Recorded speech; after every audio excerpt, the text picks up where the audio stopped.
Scout parents. Scout parents and staff. Good evening. All right, let's get going. Welcome everybody to the April board meeting for Rossmoor Community Service District. I'd like to open this meeting. Carolyn, can we get a roll call? Yes, roll call. Director Barkey. Here. Director Shade. Here. Director Maynard. Here. Director Searles. Here. President DeMarco. Here. And now we have Pledge Allegiance by Boy Scout Troop 642.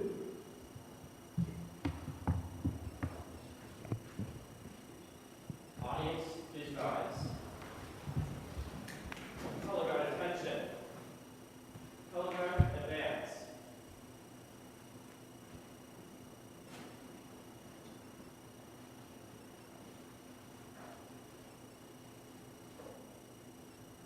Cross the colors.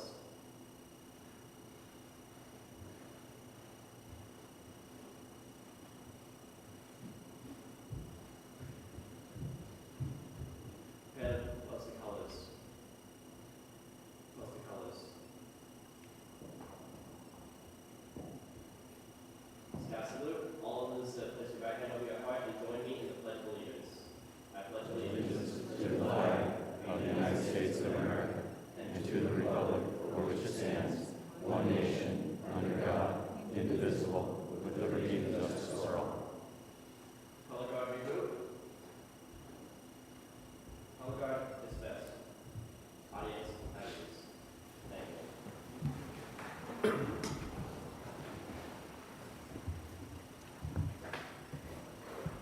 Kevin? Can you come back up and introduce your... Yes. You go right here, too. Right here. You want me to pick up my guys as well? The microphone? Thank you. Testing. I would like to thank everyone from Troop 642 that came this night. First off, starting with Kieran, then Noah, Takeo, Ephraim, Mason, and Kyle, as well as myself. Also Kyle. Thank you. And we would like to present you with an RCSD pin.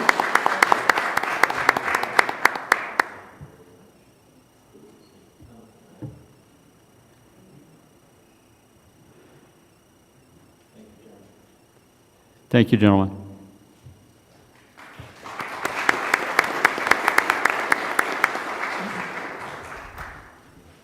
As always, Joe, thanks for setting that up. Fantastic. Okay, presentations.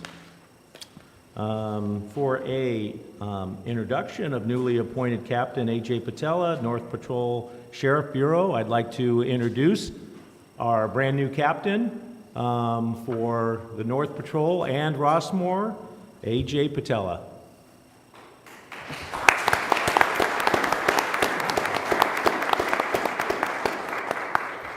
Welcome, Captain. Thank you, sir.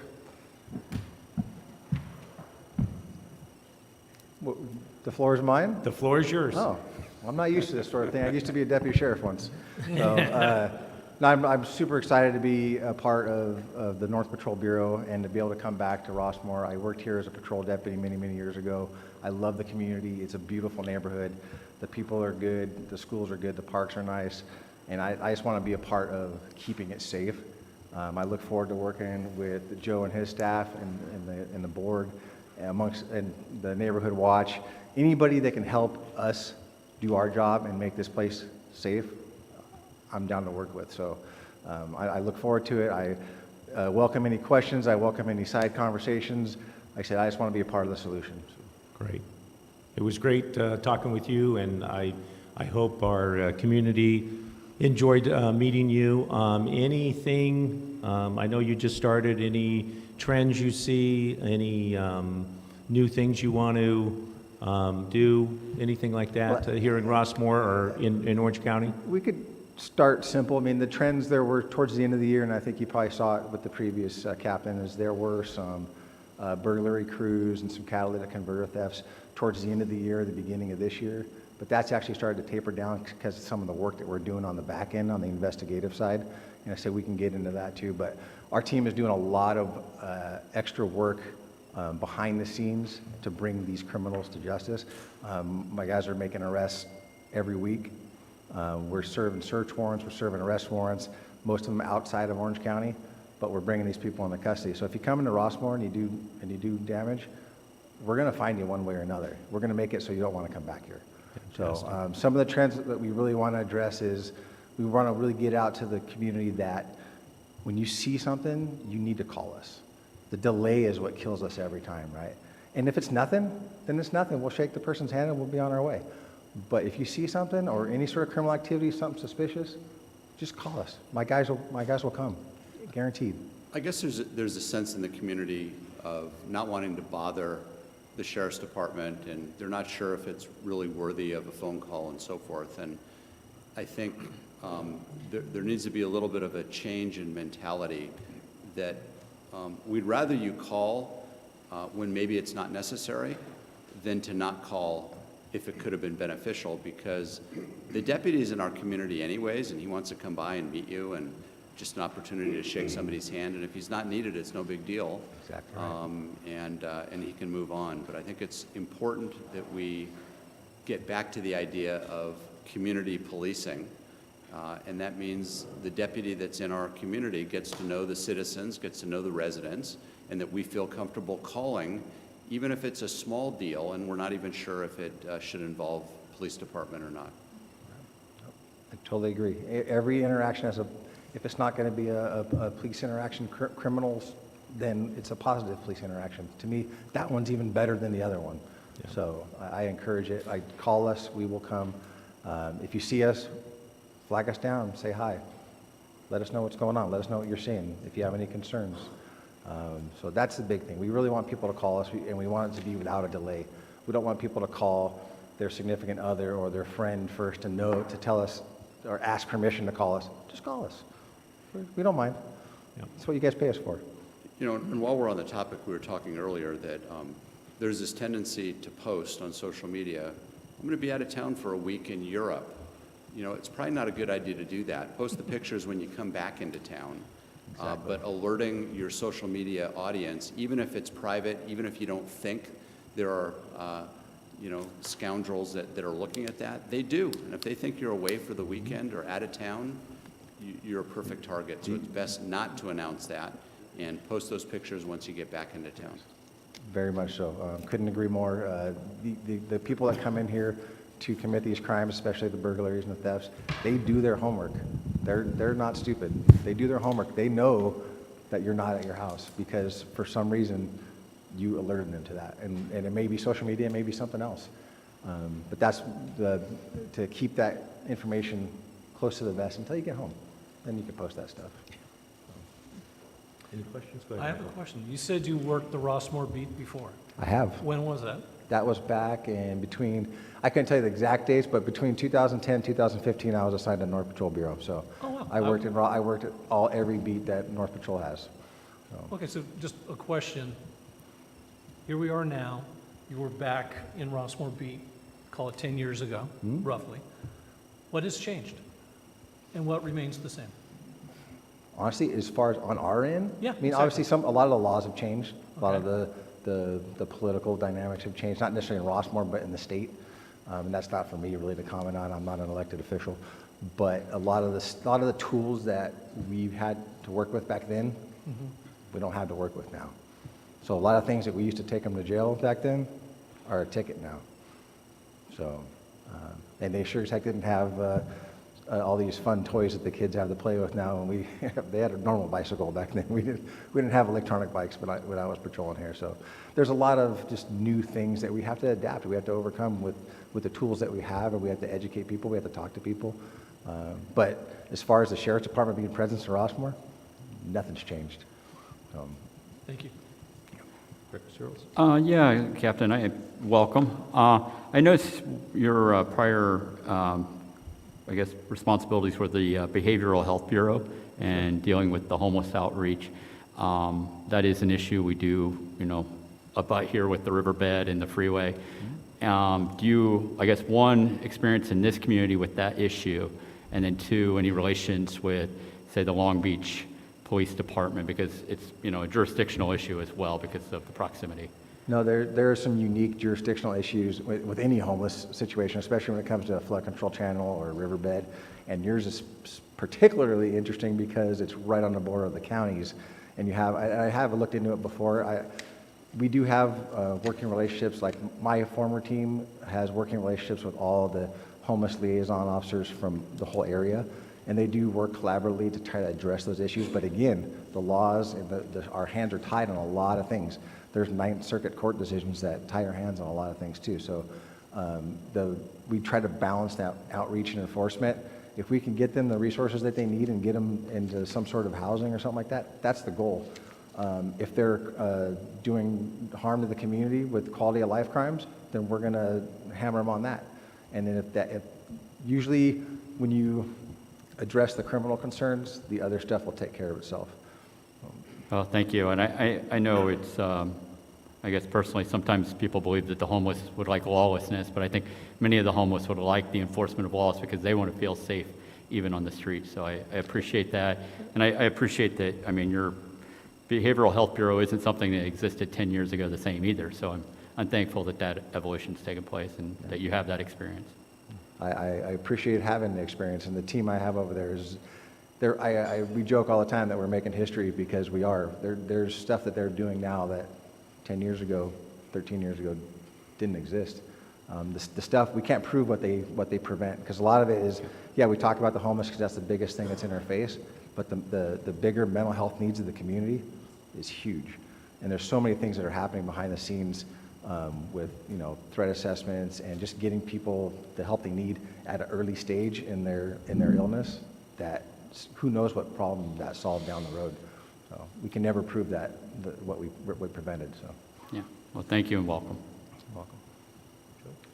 Yeah, I just wanted to thank you for coming, and what a pleasure to meet you. I wanted to ask you, when Mr. Knutson left us, he left us with the contact information, and we could easily get a hold of him. Is there a contact information that you can leave for us? Absolutely. You all have my cell phone number. Perfect. Joe's already got it. Yes, we get calls all the time. Thank you. And you also dropped off, and you had this in your folder, just the complexity of all these Class 1, Class 3 moped, motorized scooter, and all of that, and how, and it's amazing that you put the code sections under the classification of these, and it's just amazing how many different citations are under each class of bike or e-bike, and it's almost like you need to be an attorney to figure out which one you cite for, right? So, but thank you for doing that, and I'd love to get this, I don't know, digitized, or to have for Joe and Carolyn to use this, and maybe even possibly. I mean, have you looked at like, can we have certain restrictions at our park for these? You can ticket those, correct? You can Not necessarily. Not necessarily. It And depends. that's another thing that Joe and I are working on. I actually have a copy of it here. You have your list of policies and certain other violations. I'm not sure the policies necessarily have the teeth that you guys may think they have. We really work within codified ordinances. Mhm. So you have the OCCO codes, you have the vehicle code, and then we have the penal code amongst others that we use. And those are really the ones we want to concentrate on. You can have park policy, but that's not something that a sheriff's department's going to cite on, right? But some of these CVC codes, if a person is doing something that violates these, enters the park, you can cite for that. If the code is applicable to where the violation, absolutely. Okay, all right. So go ahead. And I do want to let you know, things have changed here too. When you were on the beat here, I was on this board, and at a certain point, It could have been you or one of your colleagues said, we can't police policy. So we brought it to the board and we codified and converted many of our policies into Great. ordinances just for that fact. Yep. Excellent. So that's what's changed here now, is we actually do have enforceable codes. Perfect. And I think educating the citizens on what those codes are and having a clear layout of what they are, that way they know if they violate them, then they can get cited. Awesome. Awesome. Well, Captain, thank you very much for coming here this evening. Appreciate meeting you and look forward to working with you certainly in the years to come. Hopefully you stay here a long, long time and we get to know you very well and all your deputies that come here. So we really appreciate you and your deputies. We like seeing you driving up and down our streets and waving to you guys and getting to know you. So public safety is like a #1 thing here in Rossmoor, and we appreciate everything thus far and look forward to working with you. I look forward to it, and I'm not going anywhere for a while. All so right, you're great. stuck with me. Fantastic. Thank you, guys. Captain. Thank you.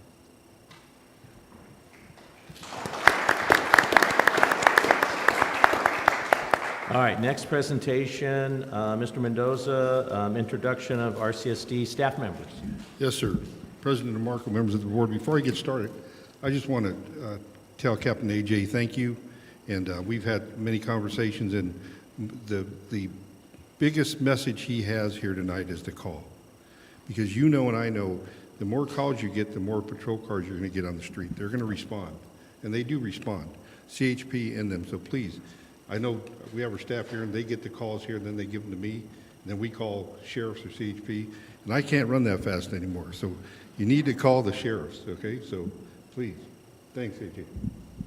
Anyway, President Markham and the board, this is our opportunity to introduce staff. I know we have 2 new board members with us tonight, or this year, with Joe Shade and Director Michael Maynard and Director Joe Shade. So I just want to take this opportunity to introduce you to staff. We have some new staff.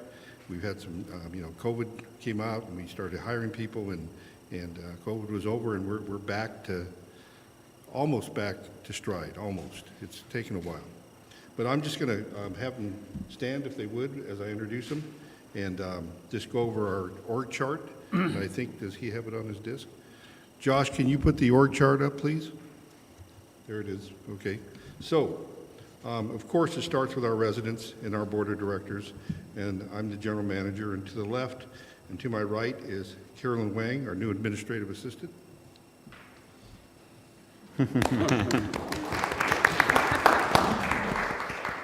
Omero Perez is in the back. You'll be hearing from Omero in a minute. He's going to give us quarterly update on our parks and facilities. District Arborist, everybody knows Mary Kingman. Our Recreation Superintendent, Chris Argueta. And then to my left, on our contract services, we have from Jones and Myers, our attorney, Tarquin Preziosi. And as you see on the contract services again, in our accounting services, we have a gentleman named Michael Matsumoto. He's not here tonight. And we have an auditor from our RAMS, Brad Welliber, who is also not here tonight. But moving along, I want to introduce our receptionist, who takes care of all of our reservations, collects the cash, helps out with accounting and making sure that's all deposited, and mail, and I mean, you name it, and also liability insurance and contract, things like that. That's Jessica Verduzco.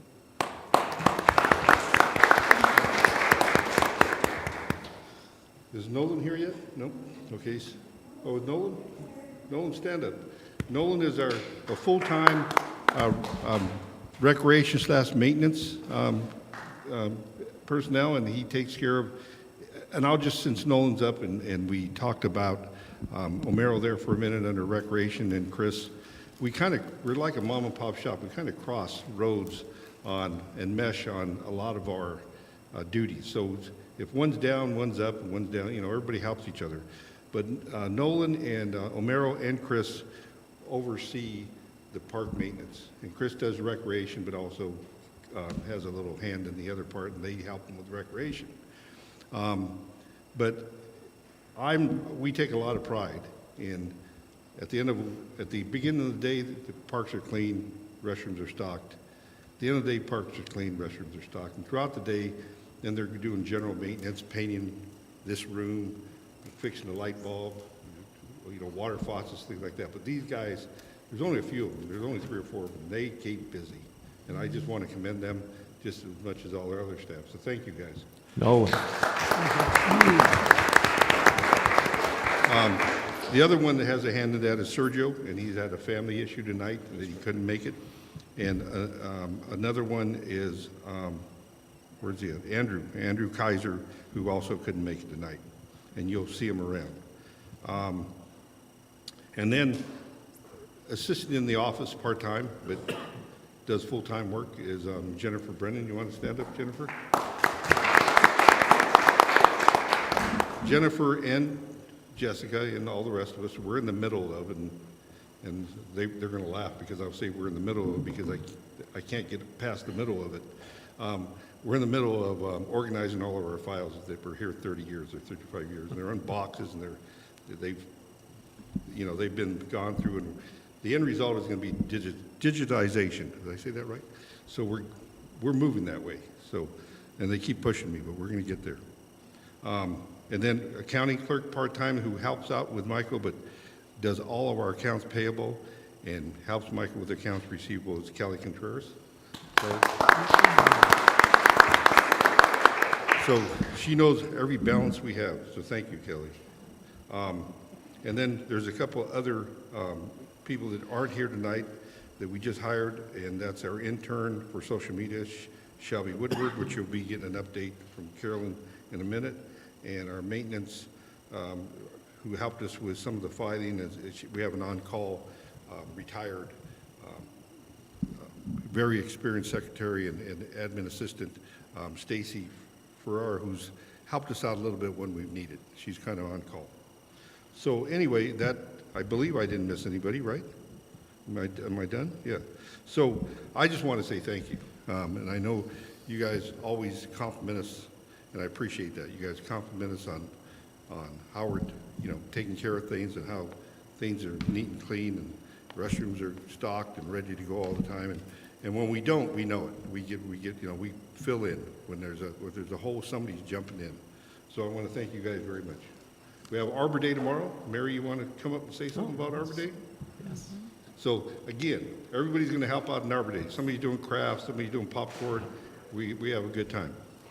Yes, I hope everyone that can make it. It will be at Rossmoor Park tomorrow between 2 and 4:30, and we're going to have a lot of fun activities for the kids, a tree scavenger hunt, some sustainable crafts that I've put together, some plant giveaways, and some other fun activities for the kids. So the youth camp is going to be there from the youth center, and so we'll have a good amount of kids there, and hopefully some residents will make it too. And I also passed out flyers to the area schools, so hopefully some of the kids that aren't out of town can stop by as well.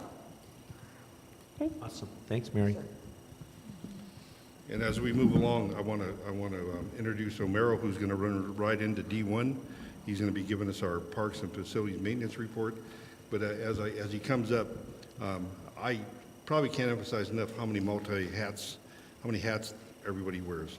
From tearing down, setting up the new pickleball thing, from changing a basketball net, from changing a basketball standard, from planting plants, from landscaping, irrigation. These guys do it all. So, Omero, you want to come up and give your update? And Mero's on the spot because all his staff's going to look at him from the back. And so take a deep breath, Omero. Well, first of all, good evening, everybody. Good evening. Here we are once again. Well, first of all, I'd like to submit my quarterly report to the district. Inspection of district properties, the facilities of Rossmoor, Rush Park, and Montecito Center are fully operational with No significant issues to report.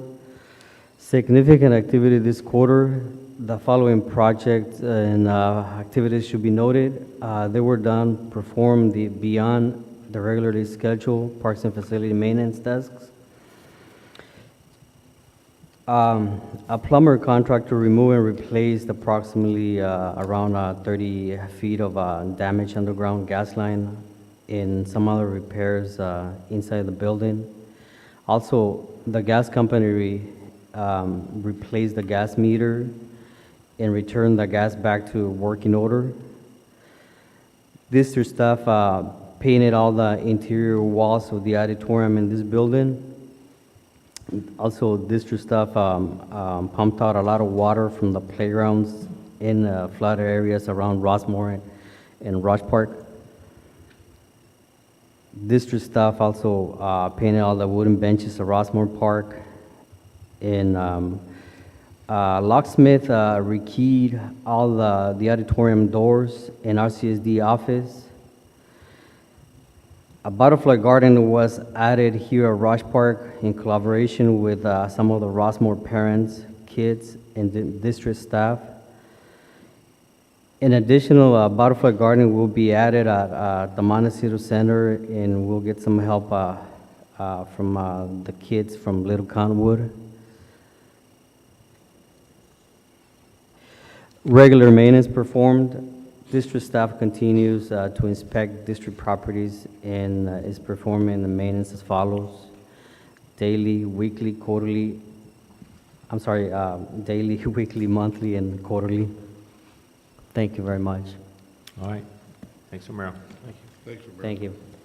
O'Meara, which building had the gas damage? I'm sorry? Which building had the gas line damage? Rossmoor Park. Okay, thank you. I just didn't see that. Got it. Thank you. Where are the butterflies around here? I want to come and look at them. Oh, it's right outside over here by the office. And like I said, we're in preparing. We're getting the new plans for Mary's, grabbing them to do the one in Montecito. Yep. One year, we got all these caterpillars on our house, and we went, what the heck? And we watched it, and we actually saw them all cocoon, and it started off with 30, but then natural selection happens, and we ended up having with like 6 butterflies that we saw fly off, and it was fabulous. That's an awesome So- experience, yeah. So I hope that caterpillars come back. Actually, over at my house, I'm sorry if I'm taking too long over here, but I have a plant, and I saw like at least 8 of them, and same thing, I saw them. It's a nice, from Must be caterpillar to cocoon, and then the butterfly, yeah. I hope we get cocoons here. Kids Thank need you. to watch. Yeah. Thank you, Romero. Thank you. We've had some butterfly sightings, right? Yeah. I kind of geeked out there, didn't I? No, that's fine. I We like like that. that. I We think I like geeked that. out. Yeah. I geeked We- out You there. can do Sorry, that guys. anytime, Michael. Okay. Okay? That it, Joe? Yeah, so I want to thank these guys for coming out tonight and spend the beginning of their evening with us, so thank you. Thank you very much, Joe. Thank you all. I'm glad we're back to being staffed up and almost to capacity. It's been a few years. Great job. So item B, I see no additions to the agenda. Item C, public forum.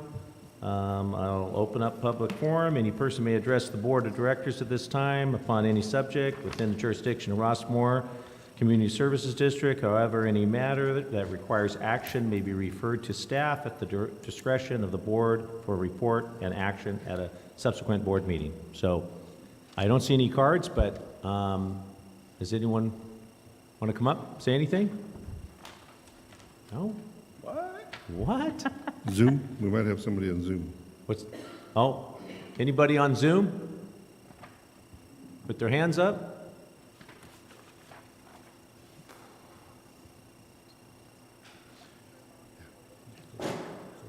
No? Okay. And we're on Zoom right now and YouTube Live? Yes? Beautiful. Okay. Yes. For with that, Carolyn, any emails? Yes. Yes. Go. What are you reading?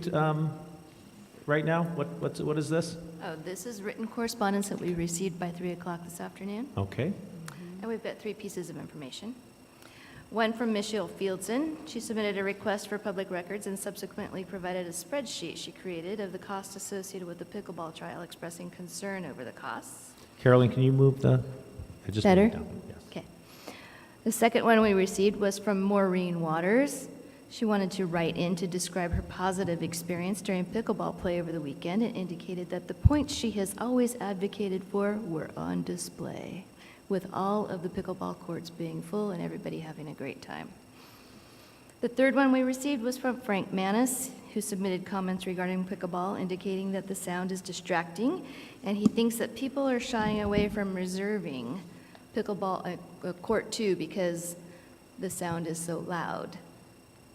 As a result, he believes that courts 3 and 4 are filling up faster than usual. That concludes. Okay. All right, one last time. Anyone else? Okay, I'll close public forum. We already had reports to the board. We already had D1, correct?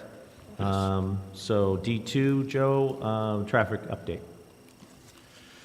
Yes, sir. Mr. President, members of the board, this is your monthly traffic update. I have 2 items. One is to give you an update on our signage for our street sweeping. It has been backed up due to the heavy rains we received, and we're looking at phase 4 and 5 being completed by the end of May.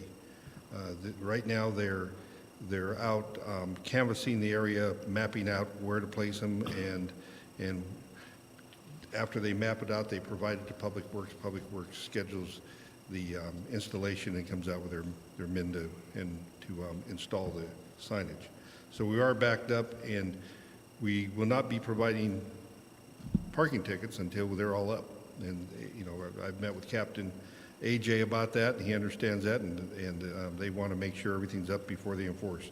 The good news is, I'm proud to say that a large percentage, probably 90+% of our residents are abiding by the new rule, and we've given them that opportunity to park on the other side of the street. So it's in concept working. Will it work better when we get our signs up? Maybe. I don't know how much enforcement we're going to get, but they'll be able to enforce.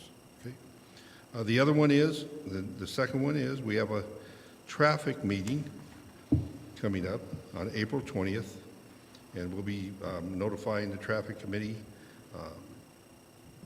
I have been in touch with the school district. I have been in touch with Captain AJ, and I have been in touch with Wei Zhu, the traffic engineer from County of Orange. She will be on site to talk to us about the traffic study they're doing along Montecito and Bradbury with those traffic issues that we're having and the parking issues and things like that, speeding and mostly parking. And they're looking at doing a study. They've hired a consultant. I don't know if they've started to study the situation and come up with a variety of ideas on how to curtail the issues we're having. Now, that night, and I've been putting it out to a number of people and a number of residents, the more we have there and the more input she gets is going to probably give her a better opportunity to conduct her study. So please, if you can come out on April 20th, and I know we have Kevin Pierce in the audience who is very in tune to this situation, and he was very helpful in bringing out a number of residents along that corridor, and we're going to be knocking on doors and doing that also. So April 20th, 7 p.m. at Rossmoor Park. Okay, so, okay. Yeah, but So can you thank put that- can you put Rossmoor Park like in red? Yeah. Because it's usually here. So that concludes my report. No, well, I've done it before. Red and bold. Yeah. Okay, Joe, thank you very much. Any questions on any of the reports? Any questions, traffic report? This is a good, you know, we submitted this to Orange County Public Works back in, I think, January, right? Yeah, but we had a committee meeting in December. So this is, we're kind of putting the it's the steps forward to hopefully trying to mitigate our parking issue on Montecito. So hopefully, Wayzoo comes up with some solutions.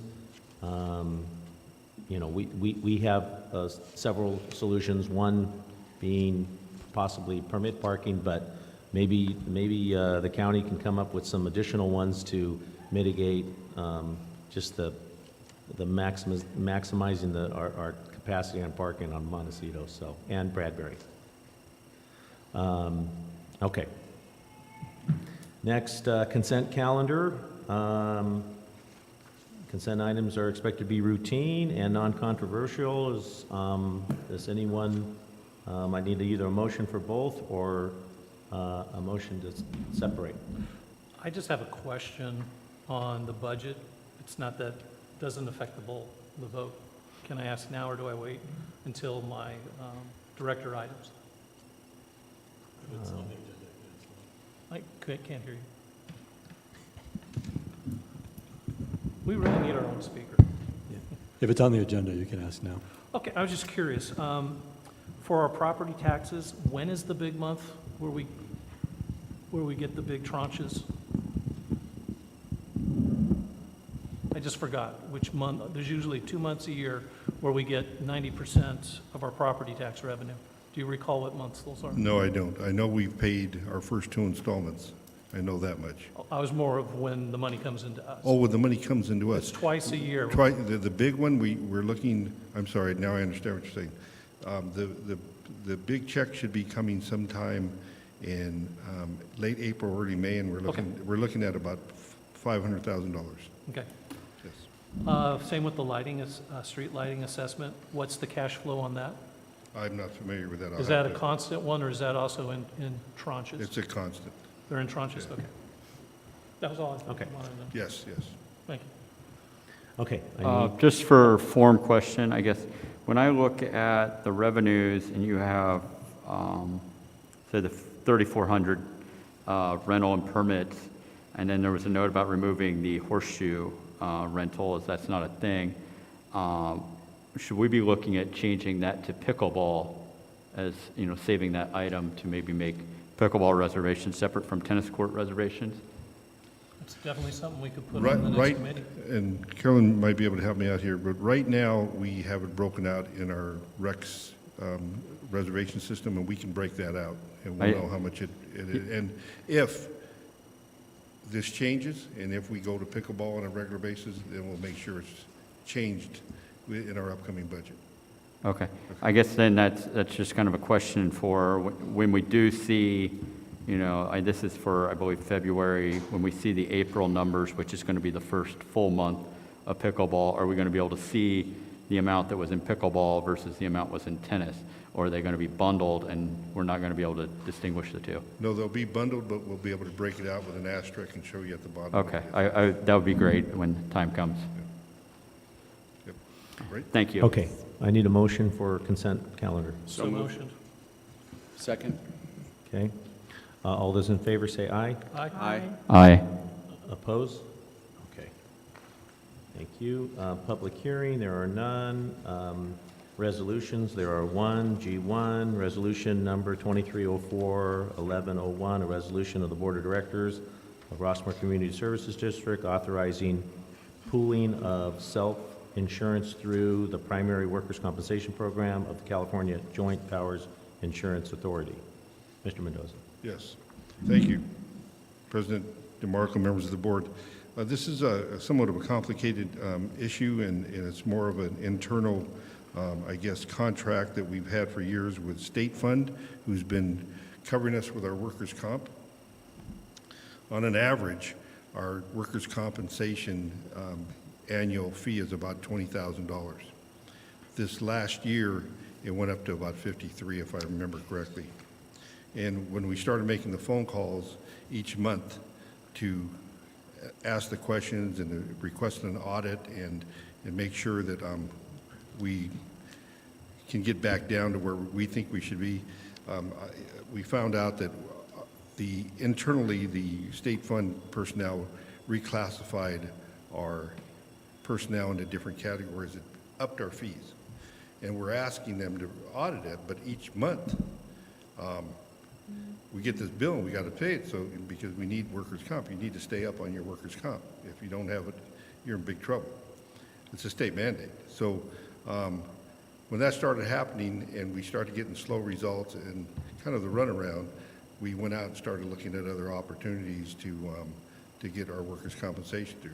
This current state fund contract or agreement goes up until November of this year. So to stop the bleeding, I'm asking the board for their consensus and to move from state fund to the California Joint Powers Insurance Authority, who also covers us through our liability insurance and through our district and our crime insurance and everything else. They have a program also. So when I presented to them all our numbers, our salaries and categories, and you know, what people are doing, who are out in the parks doing maintenance, who's in the office, they came up with a invoice of $15,000 a year. And so it's a drastic change. And like I said, I need to stop the bleeding because we're going over budget, and hopefully they're going to start reimbursing us through state fund through this audit they're performing. But that's another journey where, you know, it's a time issue. So in my opinion, we've found a better insurance. State fund provides us a $1 million coverage per occurrence. CGAPIA is a pooling insurance. There's a number of people involved in this. It's $10 million per occurrence. So it's just drastically a better fit for us. There's going to be a time, there might be a penalty for us to back out before November, but again, it's going to, in the long run, it's going to serve us better. So I'm just asking the board for their concurrence in us making this move and passing this resolution. I see that we have a resolution G1, but then we've got detail on H1. So shouldn't we review H1 first? Well, I just did that probably, yeah. Okay. Yeah, thank you. So my question is, have they submitted a policy or a contract that has gone under legal review yet? I've given Charkman the contract with CGAPIA, and he'll give us his blessing, but I want to make sure the board understands where we're going with this. Have you reviewed that, Tarkman? I had just received it, so no, I've not had a chance to review it. But I think what Mr. Mendoza is requesting is just the authority from the board. I think what Mr. Mendoza is requesting is the authority from the board to go through this process, so we can bring back an actual agreement for the board to approve. So at the not next to meeting. enter into a contract or agreement, but to go through due diligence Correct. Well, I need this resolution passed tonight to begin the process. of due diligence? Yes, of due Okay. diligence, yes. So by the next meeting, will have- if we pass this resolution, you'll come back to us with a Contract, a contract. yes. Joe, why was our employees arbitrarily reclassified? I've asked that question a million times, and they had a new representative from State Fund take over our account, and they made some changes, and all of a sudden we started. And they didn't confer with you, or? Oh, we talked for a long time, but they wouldn't reclassify us, no. So that's why I've taken it to the next level, and they're doing audits. There's a whole process they have to go through in different departments. So, what's the likelihood that it'll be reversed back down to where we were at, 20,628? I don't know. I can't say that. And in my opinion, we found a better deal. Yeah. Well, I want the better deal, but I want the $30,000 So we back. want it back, yeah. We're Yeah. not going to give up on that, yeah. All right. So you just did H1 too, correct? Yes, I'm sorry, Okay. yes. So any questions on this? So resolution to get this going at May meeting, we're going to be presented a contract for the new workers' comp company. I would expect that we'd know the penalty for leaving the state fund at that time, too. I'm sure, yeah. You'll know the penalty, Joe? Yes. I've asked for that. Okay. But We do a year-long contract, I would it's assume? till November. Yeah, and that's it's a one-year recurring But contract? But CJPIA's workers' comp renews every July, so they want us on board by July. So I understand approving H1 and making that motion, but G1 just seems like the cart before the horse to me, having a resolution for you to go out and do that because you're coming back to us. So shouldn't we just be voting on H1? Well, I was hoping that the board gives us consensus tonight, because as Tarquin just pointed out, bringing it back, passing the resolution tonight isn't going to do us any good. I need to move forward, I need the resolution passed tonight in order to start the process with CJPIA and the process with SDRMA. I mean, with the state fund. Again, so to start the process of due diligence, but not to enter into any agreements? Because I'm not sure that speaks loud enough in G1. Yeah, if I can clarify. Yeah. My preference as general counsel to the board of directors would be to first review the agreement prior to the board taking any official action. Mr. Mendoza sent it to me, but it was sent later this afternoon. I have not had a chance to review it. So no fault of his. I'm sure he just probably received it himself. So, I mean, you could approve this, but if you actually approve this reso as it's written, in essence, authorizes the board to enter into the agreement, even though the agreement is not before the board. So to me, that seems to be putting the cart before the horse. I understand That's what I'm saying. the urgency to do this from a financial standpoint. However, as I said, I've not had a chance to review and approve the agreement, and I can't represent that I have approved it from a legal standpoint. December to November. If it's possible, can we approve it with the, I guess, asterisk that Tarquin needs to review it and give it his blessing before we move forward? Well, I think that I don't know, I mean, what could the penalty be? I don't know. Okay, well, I mean, if the penalty's $100,000, we can't do that. Well, I know it's not, yeah, I understand. Okay, but that. I mean, if it's I don't know how you can almost triple the premium or the fee. I don't know. Well, we can bring it back next month, but Well, yeah, I can find Tarquin? out. I will be happy to take a look at it now. If the board wants to pause and just suspend action on this item right now and come back to it, I will take a look at it. If I think it's going to be way too complex for me to give it a thorough review, I will certainly let you know. But I'm happy to do that now if there is an urgency to move forward on this. My thought is, I think this needs review. I think we need to see costs, see the proposal. But Joe, if this comes in sooner than later, and the savings is as dramatic and confirmed dramatic by Tarquin, Yeah. call an emergency meeting so we can help save the district money. Okay. That's my thought. So my motion is not to make a motion. You don't need a second on that. Okay. All right, Joe, so again, I would proceed with the new company.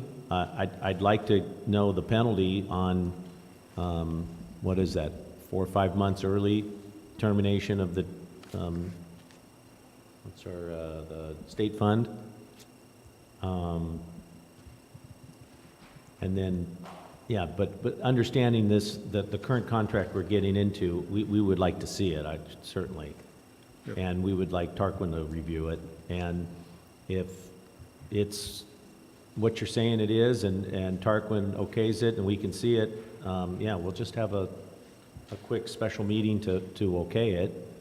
And let's do it. It could be at the end of the month, the beginning of the month. All right. Okay? All right. Okay, so, no G1. Let's continue regular calendar, H2, Joe. H2. President DeMarco, members of the board, as you know, in the past, we've had a number of family festivals, winter festivals, and when I first got here, there was a consistent winter festival that provided beer and wine garden for the participants. Over the last couple of years, we've had some very successful family festivals throughout the summer, and our partner, Elite Special Events, has requested that we consider providing a beer and wine garden at these upcoming festivals. So tonight, there is a tap truck vendor that he has and he's interested in using. You can see some of the flyers and some of the information in the copies. You see our rules and regulations from our district. And all I'm asking tonight is to see if the board is interested in moving forward. We have a couple of months to sign an agreement and to pass a resolution, which we would need to bring back in at our next meeting. I'm not asking you for any, I guess, vote tonight. I just want a consensus that in spirit, I can go forward and start making accommodations and agreements with the Elite Special Events and this beer and wine truck service. So again, I don't want to, this is a kind of a philosophical thing. I know it's been back and forth in the past with alcohol, so I thought I better bring this to the board before we even started discussing it with our vendors. All right, so you're asking us to kind of like green light to come back and discuss how this would work at a festival, to where the board would still have a say as to what because nothing here says anything about how it's going to be set up, I see our rules regulate, but before we would have a plat map and all that stuff, right? So yeah, it would be contained, and it would be in a fenced area where you have to contain the beer and wine. It would be set up, professionally, and that, again, that would be part of the resolution and part of the presentation next time. If, again, this is a stretch, and I understand that, if the board feels that they want to move towards. Hasn't it been done before, Joe? Yes, at our winter festivals, yes. So I don't know why it's not a big deal. We've done this before, it's worked before. I'm not sure that it's... Do it at the Christmas. Well, when you say it's worked before, it's just there's been we've set up rules, and the rules have been violated in the past. And so this is, when we used to do it, and we've had it several times, that's one thing. Now it's pretty much we contract out the festival, correct, Joe? Yes. Yeah, so it's a little bit different. It's not RCSD, contracting out the beer and wine garden. It's the contractor contracting, all the booths, and one of them is the beer and wine. The problem in the past was there were rules set aside for that. You drink in a certain area, you're not supposed to have kids in there and everything, and all those rules were broken, okay? Or there were violations, okay? So that's kind of, do we want that at the Winter Festival? Do we want that at the May Festival? That's kind of the question. Sure, what does the community want? Well, I could tell you at the Winter Festival, I saw a lot of solo cups, but yet there was no alcohol vendors. Yeah. Happens at I every think event. when you have a party, I think there is an opportunity for responsible drinking and participation. The question I have for you, Joe, is I'm looking at the tap truck proposal, and it gives financial figures like 4,000 to 6,000, 65 to 800. Do I interpret that if this truck makes $4,000 to $6,000, they're going to give us back 15%? That was the next point I was going to make here, as President Markle brought this up. We have the opportunity to either run it ourselves through the contract tap truck proposal, or have Elite Special Events run it. If we run it ourselves, we would secure that split. If we run it through Elite Special Events and take another layer off as far as liability and things like that, Elite would do it. They would get the money. However, in negotiating with the Elite, I asked them if they did it, would they be willing to maybe make a donation to some local nonprofit with partially with that income, because I don't know how much money this tap trust is going to make. That's a lot of money. I don't know how much beer and wine are going to be sold. So I would tend to have Elite Special Events be the middleman in the process and to take a layer off of our liability. So Elite then works with the county to get the alcohol permits? The tap truck. Yeah. They themselves do it? Yeah. And then They have permits and they know how to go, yeah. Well, if you're taking the temperature, and that's all that this is here, I have no problem with it. And like I said, I saw people with solo cups walking around our event. And to be honest, I wish I had a solo cup in my hand at the time, but I didn't. So I'm down with it. Yep. 100%. I think the next time you come back, Joe, I'd like to layer it with Elite's contract, because if there's a problem with the tap truck and Elite's going to be the one who's carrying the insurance, I want to see that is sufficient enough for this. It's one thing to have Elite's insurance policy for a bounce house. It's another to see Elite's policy is covering alcohol and that particular risk. And also seeing the guarantees about the sheriff's department and the fire authority being, if there ends up being overhead for that, they're going to be responsible for that, not us. I know that's just a general issue. If we're going to use our facilities, we still need to make sure the community's safe, and if it takes additional resources, I want to know in advance and who's going to pay for that. I also think when you come back, we should revisit our quote-unquote rules that we had violations. Are we being too draconian? Are we not, were we too lenient? It's either one or the other, but we should revisit. If we're going to revisit this, let's really revisit it and see if our rules that we had were so tough that's why people broke them. Or were we just not policing our own people? And I don't know which one it is, but obviously, as you said, there were violations of policies and rules, so let's revisit that. Can you you're a little far Oh, from I'm the sorry. mic. I was just saying, let's revisit the rules and our policies of how we have alcohol. Were we too lenient, and that's why we had violations, or were we too impractical or draconian? So let's revisit the whole thing is basically what I'm saying.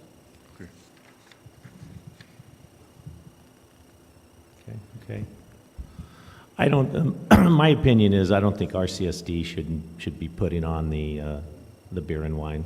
If the discussion is having the contractor having it there, maybe revisit the rules, but I don't think it's a good idea for our district to, it's one thing to, you have a party in here and they come to us and say, hey, we're gonna serve beer and wine. They come to us, we okay it, but they're the one that are putting on the event. I don't think we should be putting that on and profiting on that. That's just my opinion. But so, did you take our temperature, Joe? Got it? I would like to say that I am complete opposite of that train of thought. I just want to say, because I've worked events for many years, including the Autumn Festival, where for several years we didn't have that beer and wine festival. Then we added that in, and it took off like wildfire. We did have policies in place for it, and rules and regulation and all that, and it was the biggest hit ever. And we had we've never had a problem with it. It's probably been, I don't know, maybe 7 or 8 years since we implemented that, and never once had an issue with it. Who put on the Autumn Fest? Yeah, Here? that's at St. Hedwig. So we did it for 3 days. It's been going on for 30, 40 years. Well, they've had beer there forever. Yeah. Yeah. No, you didn't, because we didn't have it. No, I remember going No, there. it's- Well, we've had it, I mean, we haven't had beer and wine there for Well, that forever. tells you how long ago it's Yeah. been since I went there, but, It was on the DL if you did. okay. But now they have the whole, I you know, remember garden wristbands. thing. But we never had an issue with it. Not to say that we won't, but as long as you have all your, you know, your dots crossed, your dots dotted and your Ts crossed, where, you know, there shouldn't be an issue. You're going to have people drinking at these events regardless. I know I work every single one of our events, and I have since they started. And to say that, I mean, we're, you know, just doing a closed eye when we walk by and we see people with their baskets when they come in and they have their, you know, cups or whatever. They're enjoying themselves, and I think that if they had an area to go to, that would probably be a big hit. Just my thought. Okay, Okay, thank you. all right, Joe. All right, let's move on. H3, approval of a one-year extension, professional service contract with West Coast Arborist. President Marcos, members of the board, this has been reviewed in the past, and Mary Kingman, our arborist, sat in on a session with our contracts committee, and that was, I believe, Directors Nittickman and Rips back in November of '22. This was reviewed and approved. It's coming before you. WCA has been our arborist in trimming our trees for a number of years now, and under the contract, we have the ability to do a one-year extension at a 3% cost of living increase, and we're asking for approval to sign a contract to extension and also budget for the extra $5,355 a year that'll cost us at that 3%. That concludes my report. I'll be happy to answer any questions.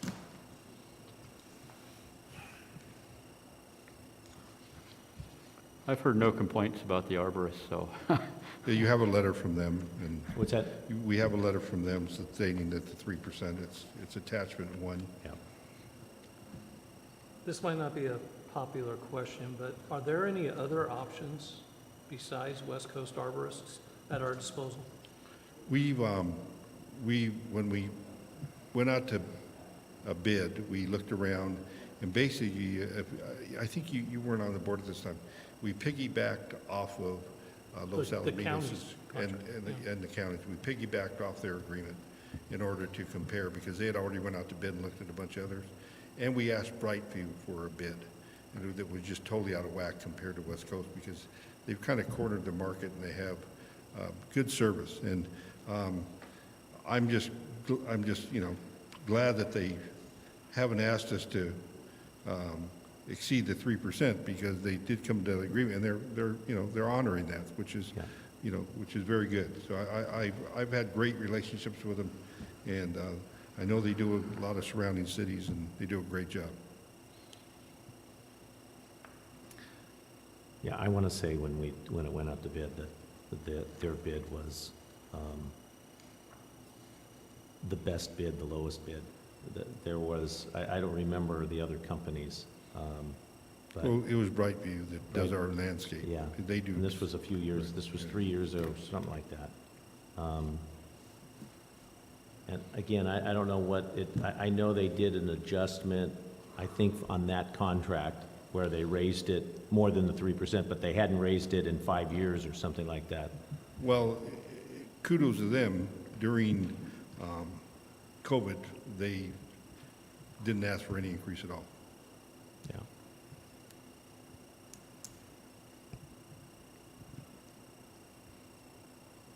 Any discussion?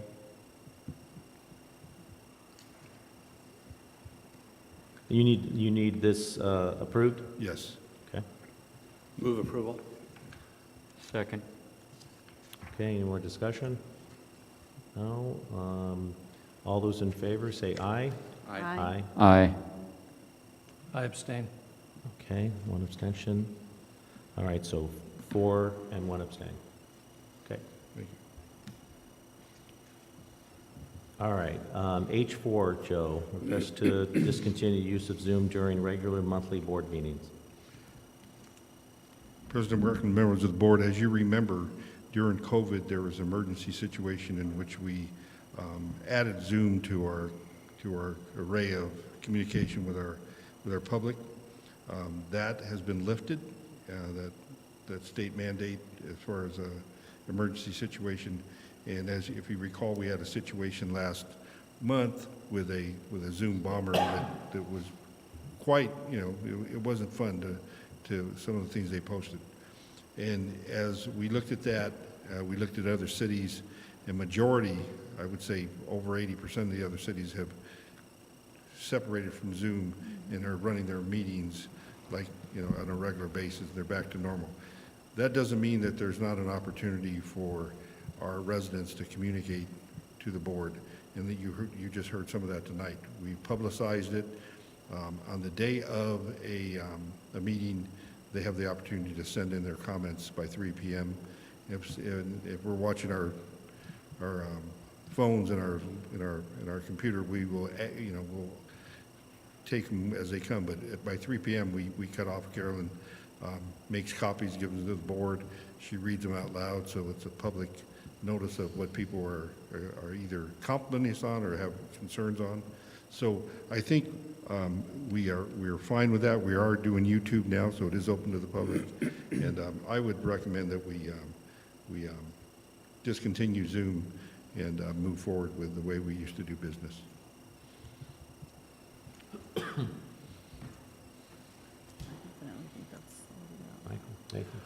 Michael? I agree with our general manager. I'm glad that we're going to still keep a live channel on YouTube so people still can see if they can't make it. They're still able to email Carolyn questions up until 3 p.m. If it's something of importance, come and talk to us. So I think it's reasonable to stop with the Zoom. As long as we keep YouTube open, we still having transparent meetings, we still put this out so people still have access, just not the convenience from their home. So I agree with our general manager and his position. Nathan? Yeah, I mean, I expect there's a cost savings. Is that It's a couple $1,000s a year, yeah. a couple $1,000s a year? All right, that's That makes good. That makes it better. Yeah, no, it does. I mean, I guess I know this is going to sound terrible because they're working tonight, but I was disappointed with the staff last week that they weren't aware that this was happening, the staff on our AV.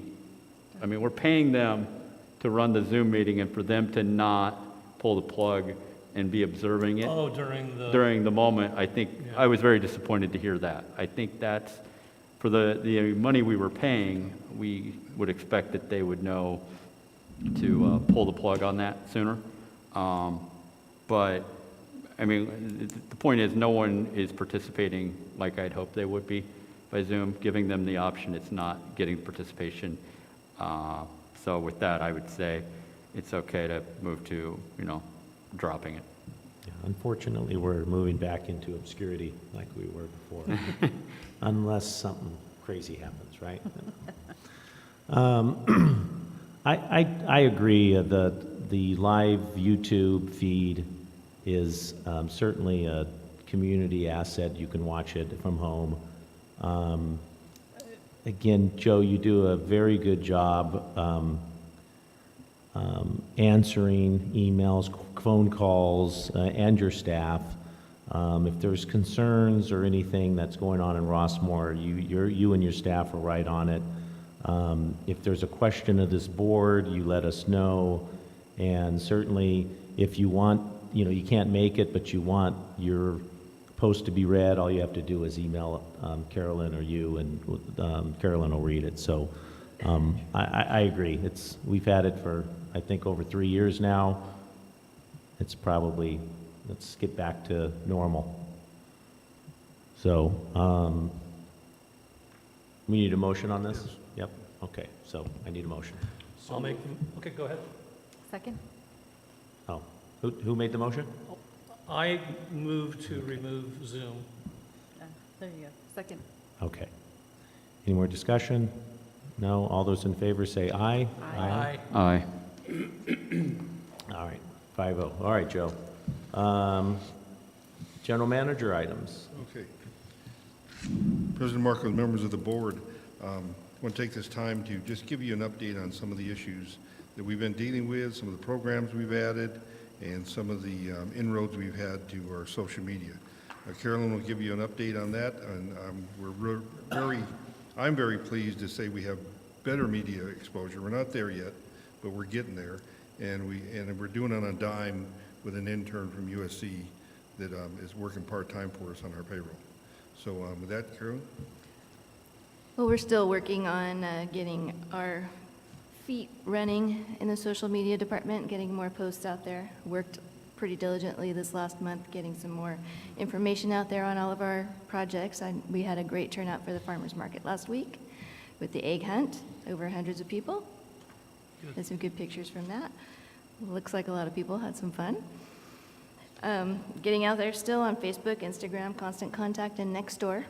Finding Nextdoor to be a little bit more cumbersome than we anticipated because it's a business account versus a personal account. But we're still getting stuff out there. And as far as our website goes, we're still working on getting that up and going. It's under construction. We're working on getting some of the functional modules moved over from the old website to the new website, and then after that gets finished next week, we'll be working on the content, updating what's really outdated, getting rid of a lot of things, putting in some fresh stuff. So that's where we're at on that, and it just continues to move forward. And Brea IT's helping with, or Yes. just doing the website? Yes, with the functionality portion of it, and then Shelby and I are working side by side along with Jeremy as far as the content. Did you say that was going to be done next week? Just the functionality. We're moving the, Functionality. yeah, the Okay. moving parts over, and then the content will come later.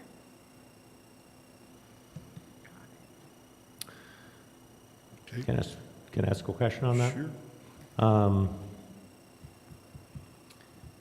So the website functionality, what are they working on? Can you give I can't really speak to that because Shelby is working on that mostly with Jeremy behind the scenes. It's my understanding it's just the way the whole site works, like the gears behind it. And we've moved from one platform to another one. So we're getting the gears moving. We did have a meeting with her yesterday, I believe, right? Mm-hmm. And we talked about streaming versus strolling versus, hitting the arrow and moving to the next item. So we're looking at all that, as she said, functionality. any way that we can have a quick presentation at some point on the website? As Right. far as where we're at? I mean, they So you can can even kinda get make a feel? it doesn't even have to be at this meeting, they could make a video for us so we can see it and comment on it. Because our website's a little cumbersome. So again, if they're moving to another platform, that's fine, but, I mean, the technology now is very, very good on, someone goes to the site and they can sign up for Beyond This, and it's real quick. You get a text or an email saying this person just signed up. I want to chat with somebody. I want, all of that functionality. We should probably be going in that direction. Agreed. So if that is not, and we pay Ray IT a lot of money, so we should be, that shouldn't cost that much. Like the platform shouldn't cost that much. It needs a little bit of programming. It's not that difficult to do. President Marco, would you consider forming an ad hoc committee of two? Sure. Yeah, so, we can Sure. zoom in on it? Joe, you want to be on that? Sure, Well, I mean, absolutely. yeah, sure. I mean, it's, I could do that. yeah, I mean, just to kind of guide them into what we kind of envision, what like our websites look like, or when we go to a website, what we expect. Now, there might be some limitations because we're a district, but maybe, but I don't think so. This quick, I know that, simple, well, not simple, but, something that Nathan said several months ago about CR&R, where you make a ticket or something, where you can follow up, or where things get tracked, right? That technology's not hard to program. So it's like a vision. What do we want it to be? I see all of our social media content, information, and it funnels now to the website where it can be processed. The thing you put up last month or the month before in terms of traffic and stuff, you should probably show that every couple months just to see our Yeah. progress, I agree. right? Because we need to, like we're doing, just constantly get better at communicating with all of our community, who's all on social media, right? So we just need to be there, but we need to funnel this through to where I would think into our website where all of our information is. If you want traffic on social media, you have to have consistent daily content. Which we do. It's that simple. Yeah, if you want traffic. Yeah, if that's the only thing you want. I'm not saying that's the only thing we want. We do want traffic, but we also want to get information out. We also want to answer questions in a timely manner, get information. Promote. Yeah. Well, you also have some compliance issues too. Yeah. You don't have accessibility, which is a fairly inexpensive app. So if anyone, believe it or not, you could get sued. Yes, you're right. We have certain compliance things that need to be fixed. Yeah. It's all So- easy fix. Yeah. All right, let's, Need a compliance seal app on this. It's not Yeah. that much money. so we'll do an ad hoc. Okay, sounds good, Joe. That's a great idea. Thanks for. And then we'll discuss it with them to where, they're not making all decisions. We kind of lead them on what you guys' expectations are too. So, okay, sounds great. Okay, moving on, I just want to give you an update, and as you know, we have the 90-day pickleball trial program going. We have a 45-day review that will come back to you at our May meeting. So you'll have an agenda report with comments from the public, both pros and cons. We'll give you some stats as far as how many people are using the courts, and we'll give you an update on how things are working with the sound. To date, we began March 23rd, and of course, we had some heavy winds and some rains, and so it kind of delayed it, and we moved it to March 25th. It was still slow because of the weather. We delivered postcards to the neighbors around the community, 2-block radius of Rossmoor Park, to make sure they were aware of the upcoming pickleball trial. We set up rec desk, and I want to compliment staff that were here tonight in doing that with our rec desk system. And we bought a sound measurement device, and we're taking daily sound measurements at different times of the day. And information banners were posted both at Rossmoor and Rush Park. Additional signage was displayed at the tennis courts regarding rules and regulations. We stole a sign from Kempton, and we back ordered to make sure we put it back, but we posted that at the park there at the tennis courts. And as you know, those signs are at the corner of all of our parks, but we wanted to make sure it was visible. Pickleball etiquette guidelines are located on the fence inside the pickleball courts, and staff members have been scheduled to set up nets and intermittently monitor pickleball playing usage. As you know, we didn't increase our budget or staffing.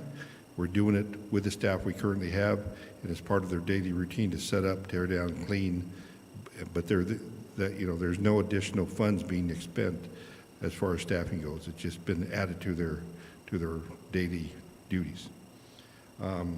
That concludes my report there. Moving on to the farmers market, if I can have that back up on the screen with the farmers market. That's your pickleball days that we currently have.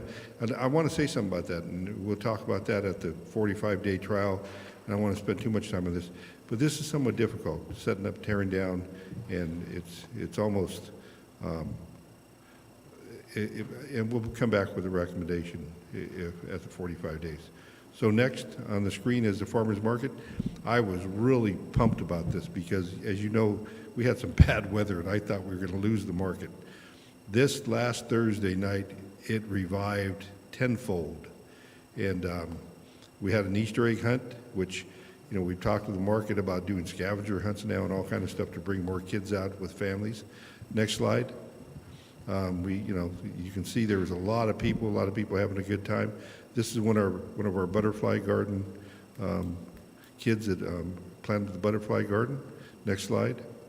That doesn't really give you an indication of how many people were there.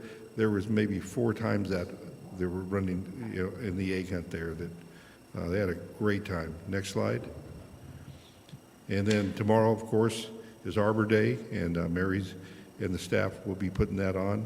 I believe President Mark was coming out to give a speech, maybe? Maybe? Okay. Next slide. This is you see Mary to the right. You see the kids there with Mary and I, and this is a family that lives close to the park. They can see the park. They're here a lot, and the Kim family, and they helped plant the garden. And we're trying to look for more ways of bringing, there was another family that was also involved in this. And we're trying to figure out more ways to bring kids to the park and do these type of activities where they feel they own the park and this is part of their community. So we're doing this at Little Cottonwood Montecito Center next week with the Little Cottonwood kids. And we've already cleaned out a garden area. They can't wait to plant this stuff and see the results. So this is a community builder, and we put if you go out and look at that area over there, we put a backdrop where we're going to have the kids sign it and make some butterflies on the wooden backdrop. So it's kind of an ownership thing of our community. So this is fun. Next slide, and the other one is okay. I'm sorry. Next one up is CR&R.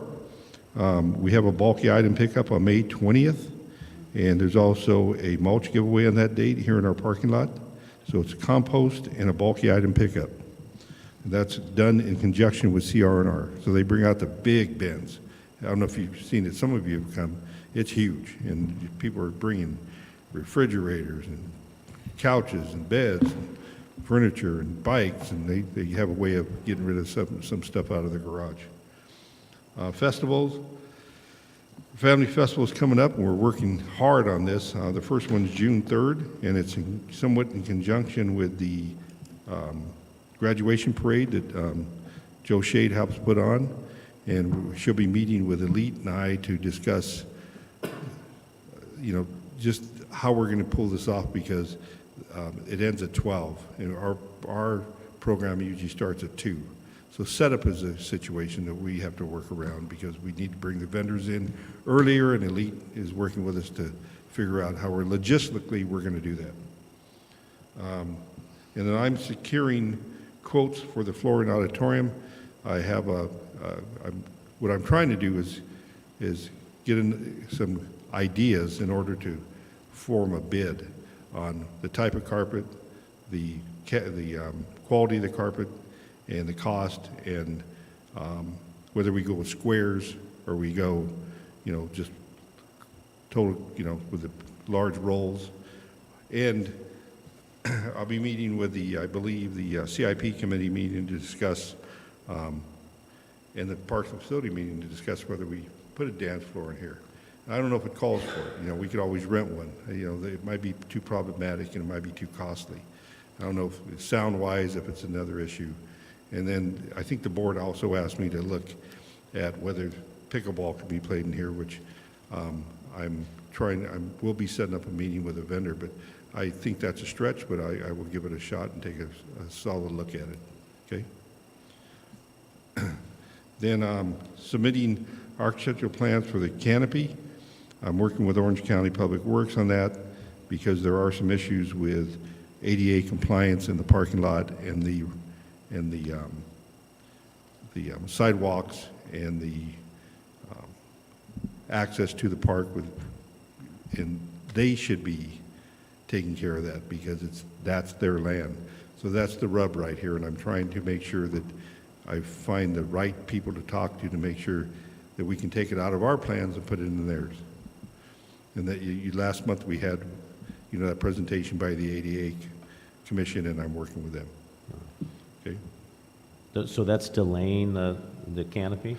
Well, it's a conversation, yeah. And, I want to submit the right plans. That I don't want to add that in there if we don't have to. Yeah. It's a cost ADA. and yeah. Okay. Housing element, joint resolution. I know there's a lot of movement on the housing element, a lot of discussion. I know there's a meeting coming up in Seal Beach on their master plan for their housing element this month. And I have contacted our neighboring city, Los Alamitos, and their city manager. And we're considering bringing forth a joint resolution regarding our corner because it would impact them also. And that's the fish company and the AAA in that corner there. And he's on board with me in writing a joint resolution for both of our councils to look at and to send to our supervisor, Andrew Doe, and possibly assembly and so on and so on. So I will work on that, and we'll bring it back to you next month. Reminders to the board. CIP committee meeting is coming up on April 12th, which is tomorrow night. Directors Barkey and Shade will be here in the West Room. Budget committee meeting is coming up on April 19th, 7:30 a.m. in the West Room. Community Traffic Safety Advisory Committee is April 20th at 7 p.m. And that's at Rossmoor Park, Tony. President DeMarco. Which one? Which meeting? I know the 20th, well, not the 19th. The traffic. Okay, yeah. That's the 20th. So that concludes my report. I'll be happy to answer any questions.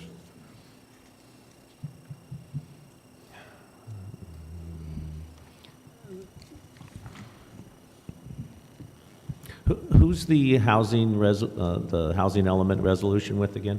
Who are you discussing it with? With the city manager from Los Alamitos, Chet. From Los Al. Chet Simmons. Yeah. What are your guys' thought on putting together a resolution? That's a good idea. Yeah. I think we need to. I think it's more powerful if we do it with another agency. Yeah. Rossmoor is under the sphere of influence Of of Los Al. LaSalle. Yep. But that corner is under the influence of the RCSD. So Right. it's a mutual jurisdictional. And the more agencies that agree with that assessment, Absolutely. the better. Just lots of traffic. Yep. All right, so yeah, I think it's a good one. yep, We okay, have to. good. Any other questions for Joe? Any of your comments? Thank you, Joe. Thank you. Hold on, Yep. I mean, sorry, I was just looking at, Joe, I know we as directors got a lot of email about the softball at the park. Do you just want to take a minute to address the softball and traffic taking place over at Rossmoor Sure. Park? Sure. As you know, and I think we gave a copy to you up at the dais, there's a MOU between the district, the LAGSL Girls Softball Association, and RPN, which stands for, I believe, Rossmoor Park neighborhood. Park Neighborhood, Park Neighbors. And I believe that was, that agreement, the one we have in front of you was 2011, where they sat down and drew up an MOU on how many games the LAGSL can play on a weeknight and a Saturday, and how many games they can play during the season, and what times and how much time there should be in between games, and the whole 9 yards in order to control some of the traffic around the park and the neighbors. Just recently, the LAGSL did come to me and asked me to consider them playing on a couple of Sundays to make up games because of the extraordinary rain we received. I mean, it really backed up. They must have done their schedules 5 or 6 times during the last couple of maybe this last month because of all the rains. They keep getting backed up. They're trying to get their season in order to go to playoffs. So I looked at the MOU, and talked to the RPN group there, and I believe the head of that is Ralph Artebedian. And he kind of, gave some pushback about, no, they shouldn't be playing on Sundays. It's the MOU. And so I went back to the LAGSL and said, hey, I understand this is extraordinary circumstance, and I'm willing to bring it before our board. And if you agree to play your games in the afternoon, say from 11 to 3 or something like that, so it's not that big of an impact on Sundays, and we'll bring the RPN in to talk about it so they can, give their opinion too. But bottom line is it's an extraordinary circumstance. After telling them that, they kind of thought about it and they said, no, we retract our request. We'll go by the MOU and we'll fill in a couple of the makeups at night, the double hitter or a couple on the weekdays like the MOU calls for. And I believe, I can't say that, but I believe they might have went off-site to other places to fill in. However, this last Saturday, there's in the agreement, I believe that you're only supposed to play 3 games per field on a given Saturday. I believe that's what it says. And I think they felt they needed to stretch and put a couple more games in. So on 2 fields, they played 4 games. But the MOU calls for it to be over at 4 o'clock. They said they were over at 4. I wasn't there, I don't know.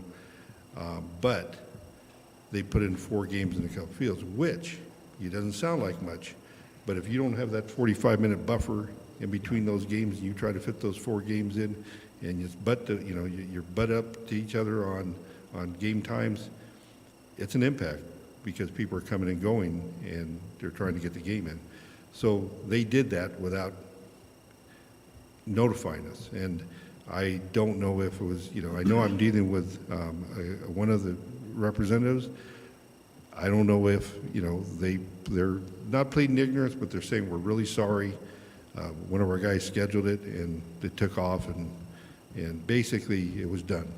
And we started getting complaints from the neighborhood around the community, understandably, and quite frankly, it wasn't too friendly. They were accusing us of approving it without, going through the MOU.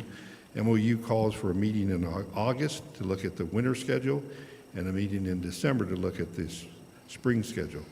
So we will be looking at this in August. I will be reviewing it with my staff. The MOU, I think it's outdated. I think we can add some things. And I'm looking to add some things that are going to assist us with administering the program with LAGSL and making sure that some other things are in compliance. And I will be bringing that back to I believe it's Parks and Facilities Committee before that. So that kind of gives you an update in a nutshell. And it's unfortunate. I look at it 2 ways. One is it was an extraordinary circumstance. 2 is they probably haven't done this, to my knowledge, the years I've been here or in the past years since 2011. So it was a small hiccup. But the 3rd one is, they made a choice and there is a consequence, and we need to talk to them about it. Well, thank you, Joe, for the explanation. Okay. Yeah, I'd like to state that I was on the board when this was happening. This is Ralph Barbidian, the RCSD, was our president at the time, Jeffrey Rips. This was prior to us having a Parks and Facility Committee. So at the time, the board nominated our president to work with, at the time, General Manager Henry Tabuada, to come up with a measure of understanding and get all parties on board. And it was long. We had lots of updates at the meeting of where is this. And you are correct. It's a big difference in the world between 2012 and 2023. Yeah. I would tell you the amount of games that they have in general has been on decline pretty much since they signed this agreement. So revisiting it, but having the proper committee take responsibility for it, I think is necessary. But I also agree with your assessment that whenever there is a breach in the understanding, there needs to be a level of responsibility. They need to be aware, and they need to come back to us with a corrective action of how this will never happen again. That's my perspective on this. agree? Absolutely. Yeah, I would say, Joe, that while it was one day, one day, but it was a huge impact on the residents around there that, abnormally high. And I would say that they need to be, there should be some written notice from us saying that, this was discussed here at the board and the board objects to this and, say what you need to say, but it should probably be some written communication where, we don't want this to ever happen again, and maybe even further to respect, again, remind the managers, the coaches, all of them to whoever's in charge, the person in charge, to, again, remind everyone on these Saturdays, makeup game days, but even the non-makeup day games, to not infringe on parking, driveway aprons, and, if you have to park a block away, you have to park a block away, right? Because I could see how it certainly upset a lot of residents around there. I didn't like the tone of Ralph's email that he sent to you, because, blaming you, because, you weren't aware that they'd made those changes. It's really on the GSL league that made those changes and didn't tell you, because you wouldn't have allowed it. You can't have 4 straight games without that 45-minute window. Or I would have brought it to the board and to the neighborhood, yeah. Yeah. So, and I agree with Director Maynard. We should look at this, not that we want to not have them here, but 2012 is a long time ago, 11 years ago. So,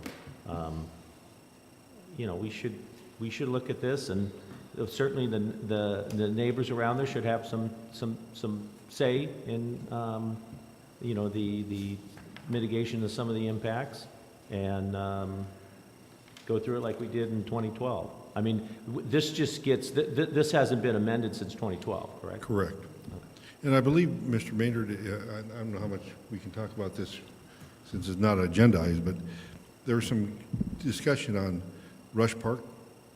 And if you were on that committee, I believe there were some upgrades done to this field here at Rush Park to make it playable for the little kids 6 and under. I believe This is a baseball park, not a softball. What? This is not a softball park. This is a baseball park. Really? Yeah, the softball park is all, Oh, I know. all dirt. This is a different kind. But I believe a backstop was put in and the baselines were cut out and put DG in for the 6 and under kids. You're right. There was at one time for a capacity that we had this available, but for the youngest group Yeah. who can't smack the ball as And hard. they are out here using this field on Even though it's a baseball field, okay. part of their schedule. And if we would have known that, and I'm not talking for the league, but I think what they, as a scheduler, if you've ever done, league schedules for youth sports, I believe they made that call to put 4 games on the field because they probably didn't have enough officials and enough staff. They had a couple games here, but they probably didn't have the wherewithal to. So, again, it's a discussion and it's a. But certainly as you it said, can't- we need to put a checkpoint in. Yeah, I think and I'm sure they understand, I'm sure you've told them this, that you cannot be taken out of the loop on any, Right. any changes to their schedule, and that's what needs to be hammered home to them, is you have to be involved on everything, or you're going to lose the privilege. Yeah, I think Chris is back here. Chris is the liaison, and they did come to him first, and he came to me, and we started the ball rolling. But again, they made this. But then they made the decision to up the games on Saturday, right? Yeah. Okay. All right. Again, a corrective action is required from them, what they're going to do, so this doesn't happen again, even under extraordinary circumstances. I want to hear how they that's a are good going to idea. correct this from not happening again. Yeah. Let them come back to us and propose and A apologize. corrective action. Yeah. Okay, so, all right, well, I'll work with you on that. That's just Yeah, but something written needs to be sent to them, definitely. Yeah, we do get complaints from that neighborhood. And again, they call me and I'm telling them, you need to call sheriffs or CHP. People parking in front of their house and right in front of the fire hydrant. Yeah, no, And, you know, that's, yep, and we don't have the wherewithal to go find that person and, yep, yeah. okay. All right. Thank you, Joe. You know what, Tarquin, I'm going to go to you next. Anything to report? I know you got a long list. I saw it. Yes, lengthy. So, following our conversation regarding the CJPIA application for self-insured workers' compensation insurance, I looked at the application materials and so forth that had been forwarded to me. I have no, legal concerns about, Mr. Mendoza signing the application on the board's behalf. I will note that if that would be a final action that would then, inconsistent with if the board adopted the resolution, it's part and parcel, which would then pull the trigger on the board applying to CJPIA for workers' compensation insurance, which would commence July 1st, I believe.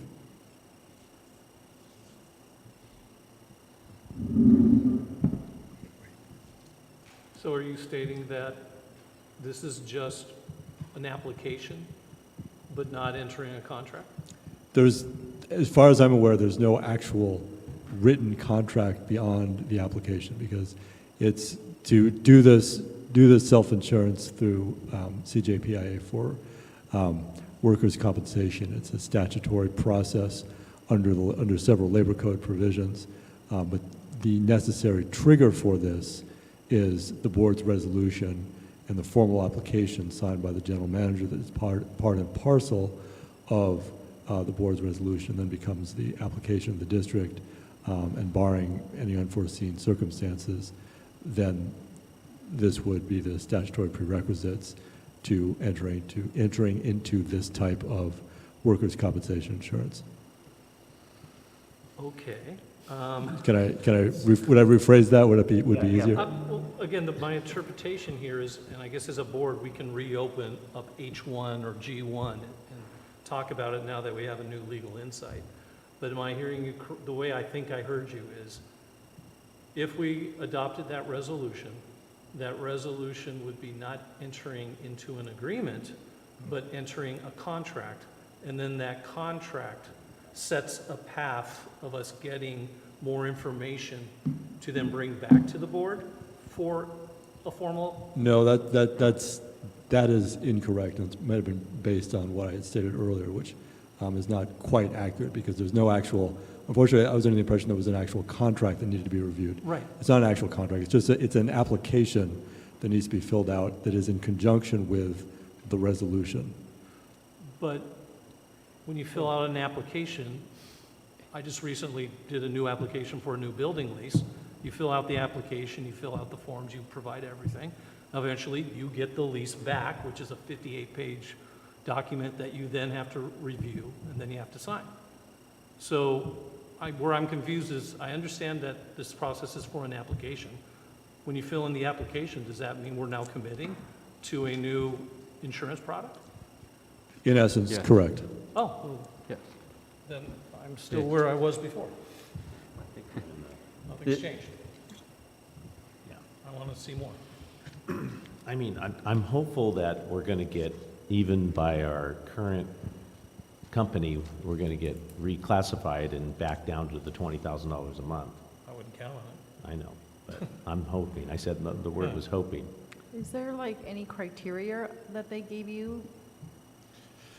Again, yes, can you hear me? They moved some of well, the board and me into different categories, and it like doubled the cost of the premiums. And the new, I guess, representative was just stringent on that it's not going to change. And after numerous calls to her superior and things, it became evident that they kept sending us the bill, and we had to keep paying that bill. And so that's when I went farther and asked for an audit. Well, now it's going to, it's a big company. It's going to take a while for them to do an audit, and that's in the process. They did audit 2020 and gave us a small portion back, but 2020 wasn't an issue. So they're moving through the years. And it's just a big cumbersome company. I think Mr. DeMarco might have used them before. I don't know if you remember. We talked about it. How many months have we been paying 52,000? I'd have to look. But Months? I would say 3 or 4 months, yeah. Oh, my gosh. 3 or 4 months, but it just started just in the last 3 or 4 months. Yeah. This reclassification started in the last. Right, November. In November. Yeah. Oh, that's right. Okay. Again, and your thinking was, I need this resolution just to switch our policy. Well, after getting very concerned about it, and after Carolyn's there, she hears me on the phone, and It's she's been on the $35,000. phone, and Kelly's been on the phone, and Yeah. we put on hold, and you have to wait for somebody to come back, or you're in line to talk to somebody. I got very concerned. That's when I started shopping, and I found CJPIA, and so. I think, Joe, I think we can do this in a timely manner. I don't, whether you have the resolution right now or you have the resolution the day after you get the contract from the new company. The resolution and the agreement you're looking at is the contract. Am I correct, Darko? Yeah, to be clear, there's apparently no actual agreement. What we have is the resolution authorizing the board to apply, and then the application itself that Mr. Mendoza would sign if the board adopts a resolution. So, I mean, again, I know what workers' comp is. I have workers' comp and all that stuff. So, and I know that there are legalese in the workman's comp policy, but, how detailed is a workers' comp policy for a district, right? So, I mean, we have one now, right? We have a policy now that they have to adhere to, correct? The fund? Yeah. And we're talking about a new one that we're saying we would like to see, we would like our attorney to see, right? The policy, right? Is that what we're talking about, Tarquin? Not an application, a policy, right? Well, ultimately, you become it's part of the CJIP joint pool authority, similar to the district's current insurance policy. We're insured through CJPA now. Yeah, but doesn't, in this workers' comp policy, aren't there rates and aren't there classifications that you go through? So, I mean, to where you agree upon, hey, this is what your rate is gonna be based on, we're looking at all your employees, this is your rate, it's X. Isn't that in the policy? A quote, so to speak? Yeah, Well, like just a, I think Carolyn might be able to give you a more definition, because she's been on the phone with him, and she kind of knows the categories. Can you we kinda just, fill him in on so that? Carolyn, we just don't want to go blind here, and again, we want to give Joe the tool, but we would just like to see the quote, okay? And the quote is going to be backed with a policy, right? She might be able to explain to you the categories. Well, do you need to hear a description No, of the categories? I don't No. need to hear the description of the category. There's a quote. It's, you got a quote for 15,000. Right. Okay, we're paying 52. Okay, right? Per year. Per year. Let's compare the policies. Yeah, let's compare the policies, right? So, there's, we're worried about a penalty, okay? How much is that going to be? And we won't know that until we send in our letter of cancellation. How is that possible? How's that That's what policy? they're telling Is me. that in the contract that we That's actually got to be in the get? policy. What's your cancellation policy? We'll bring it back to you then, okay? That's fine? All right. Yeah. What But is- you've already understand. paid the 52. No, we haven't. You We're haven't. paying in a monthly increment. I'd like Okay, to see yeah. that policy too, like where does Yeah, it you can say see in our, if there's a cancellation fee? So it's 50,000 a year. I mean, Yes. like any Versus policy. 12,000. For 12,000, okay. all right. I And work basically, HR, so I Director know. Seal said that the terms of our resolution, in a sense, are the contract.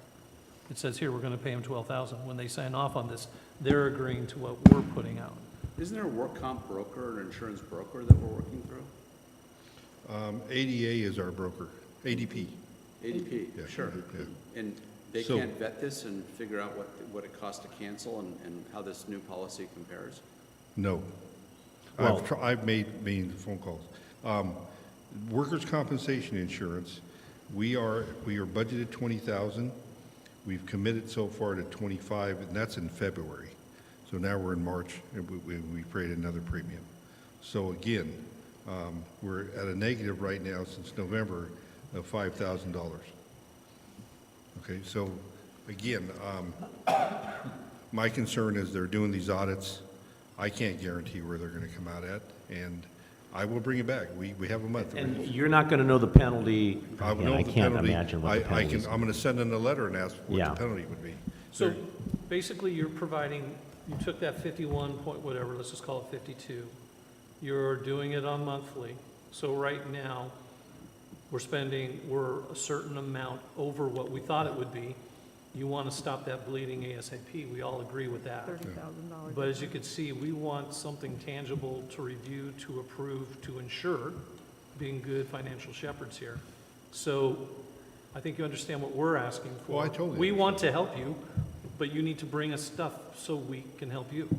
Okay, I Now- understand. So can you, without the resolution, can you still get us the information? I can get you the information from the state fund, I hope. I'm going to send them a letter But telling them. not from JP, whatever. CJPA, they already gave us all the information. Where is it? Tarquin just reviewed it. I can get it to you, yeah. We just got it. Okay. Yeah, Okay, all right. Yeah. And that was the quote of 12,000? yeah. I've reviewed what Mr. Mendoza sent to me, which is, I believe, everything they have given to Mr. Mendoza. It's self-evident. But it sounds to me like the board wants more information. than what we've How been many provided. pages was the thing that you reviewed? Several, Okay, with attachments. I mean, All right. it wasn't particularly lengthy or detailed. okay. And it was a bid, a quote. We have a budget meeting coming up, and I can bring it to the budget committee in detail. Well, I mean, okay, if it's all good and, you know, two of us saying, I'm sure if two of us will like it, the whole board's going to like it because it's going to go from 52,000 to 12,000. We're just concerned about, what else does it say? And of course, I want Tarquin to look at it. Question for Tarquin. Out of this multiple page document, how much of it was boilerplate versus substance and terms? Yeah, if I can clarify, and it would honestly be useful if we had this was part of the agenda packet. Because really what this is, I mean, it's not, when I say several, I mean literally several, 3, 4, with some attachments. It's not detailed. All it is an application, right, that goes along with the resolution that starts this process. It's required under the government code, under the labor code. But to you're initiate now this talking process. about an application to start a process. If the motion is we authorize him to enter an application to start a process and come back to us for approval for signature next month, that's a win, that's a fix. We're moving forward. That's where I keep getting confused when you Yes, keep no, saying application. I understand your confusion, I get it.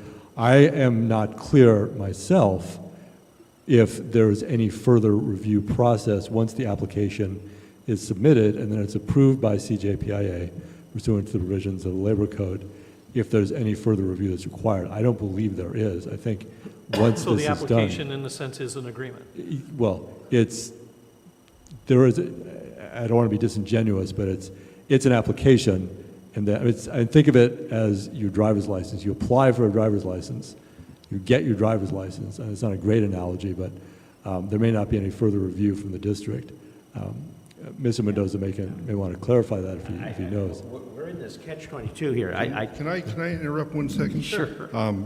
Josh, is there anybody on Zoom from CJPI named Lucy Gonzalez?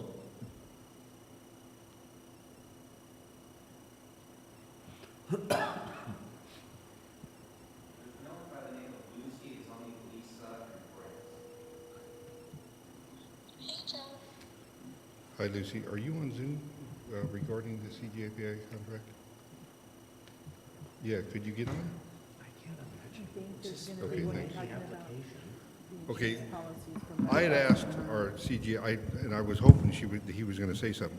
to be on Zoom with us, and so she's going to get on right now. She can probably clarify. I would still raise the idea that we still don't know what the penalty is for leaving the other. Yeah? Well, gentlemen, ladies and gentlemen, excuse me, Director Shade. At this point, just as procedural point of order, is if we could take a motion to reopen agenda item, I believe it's H1, so we can formally consider it, and that'll include CJPI's presentation and so Sure. forth. So, Director Sills has a point. There's still the missing. yeah. No, we can't wait because they might take 5 months to get back to Yeah. us. We have to have So- some kind of meaningful. Can I have a motion to reopen item, H1 or G1? is it H1 or is it the I think it's G1? G1. It's both. H1 and G1. So motion. Second. Okay. Josh, All is she all those on yet? approved to open back up H1 and G1? Say aye. Aye. Aye. Aye. Josh, is Lucy on yet?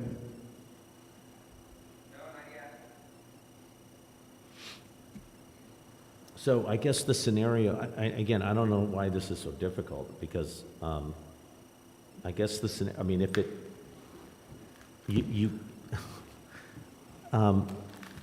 the fund has to tell us, give us a quote, hey, we're going to cancel, can you give us a termination quote? I would think it would have to be in the policy, Tarquin, right? A termination, You're talking about the policy, the our potential current policy. policy. Our current policy, yes, there's likely that information in Okay, there. so we Clearly. just need to read our policy. There's got to be a percentage. Understood. Exactly. Yeah. But just as a housekeeping matter, we can't, my understanding is we can't have two workers' compensation policies, so it's necessary to have one under law before we can cancel another one, because you always have to have that policy under the labor code Yeah. and of some That form. makes sense. So there Just has to like be, you has to be. can't a- have, you got to have car insurance too, and one is written for this date and one terminates on this date. Yeah. Correct. Can't overlap. Yeah, can't overlap, but I would just like to know, like, what that one that has the 53,000 as opposed to the 12, well, what is missing?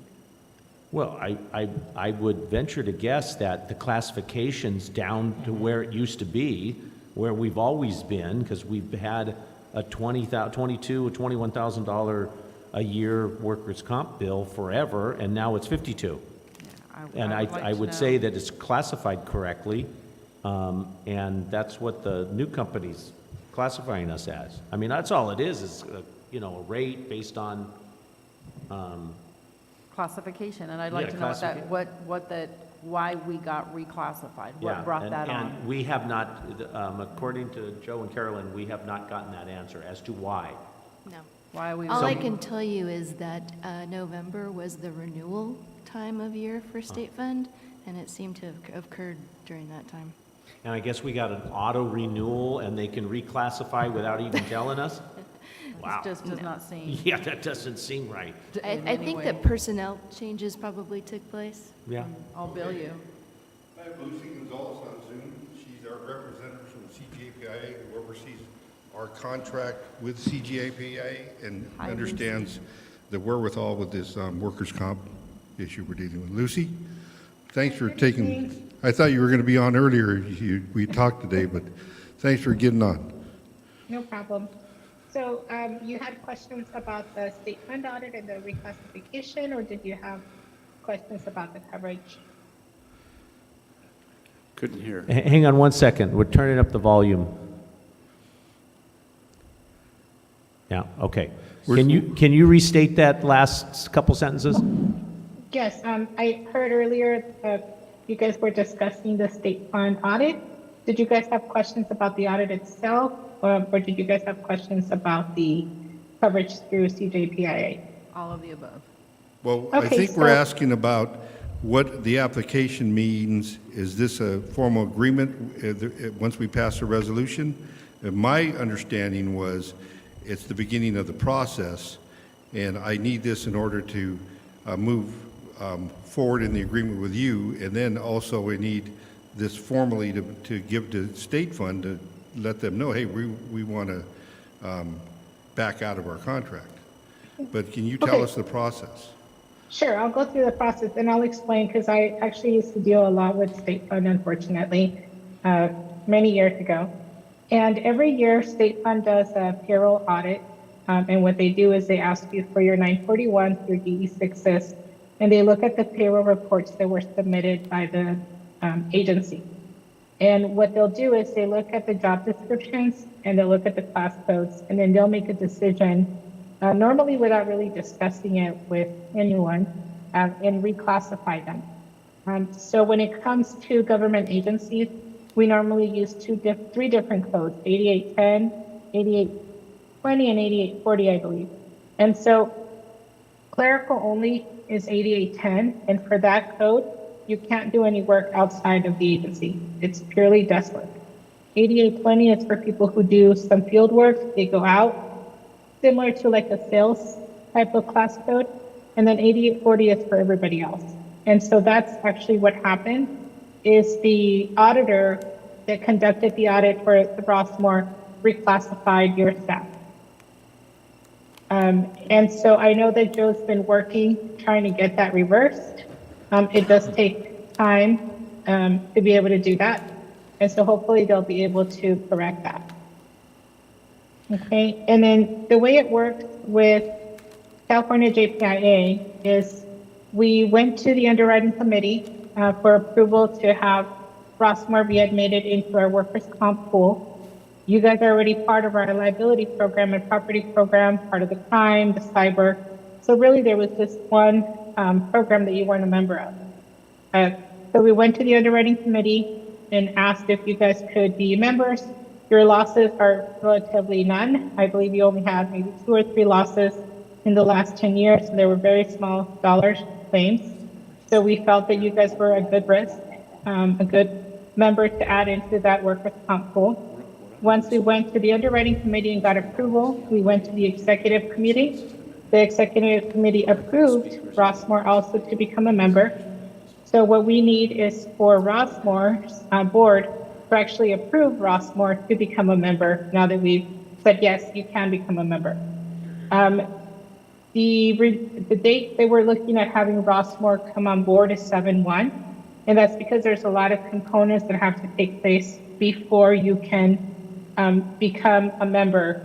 Even after you decide to, yes, move forward, we still have to get authorization from the state insurance office of self-insurance, and they will send a certificate that's authorizing the Rossmoor to be able to self-insure.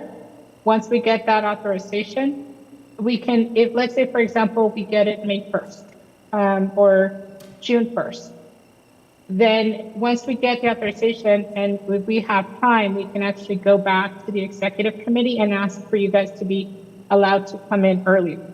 So if you get the authorization, at the end of this month, then we would go to our May meeting, our executive meeting, and ask for you to be allowed to come in June so that you could leave state funds sooner. I have a question. Mm-hmm. So if we fill out an application tonight, next day, you then start going through this process. Is that process a commitment and guarantee on both ends of our organizations, or does it just start a process and there are further approvals that are required? So normally the Office of Self-Insurance is automatic. So they will automatically allow you to get on board, right? So that's what they'll do. So we've admitted you.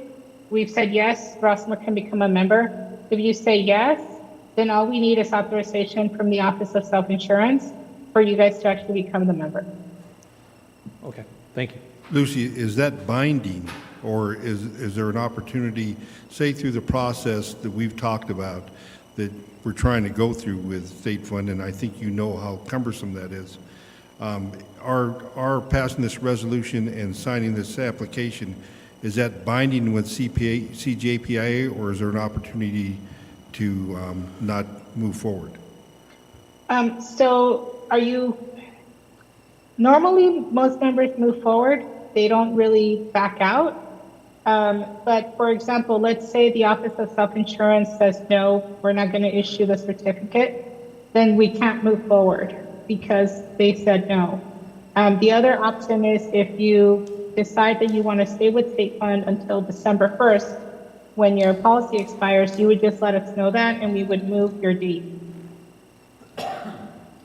Do you have any experience or know what the cancellation, is there a cancellation fee with state fund?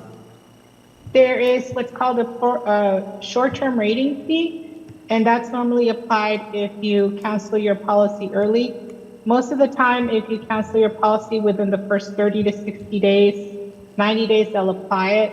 A lot of times, if you've already gone, 6, 8, 9 months into the policy, they won't charge you a fee.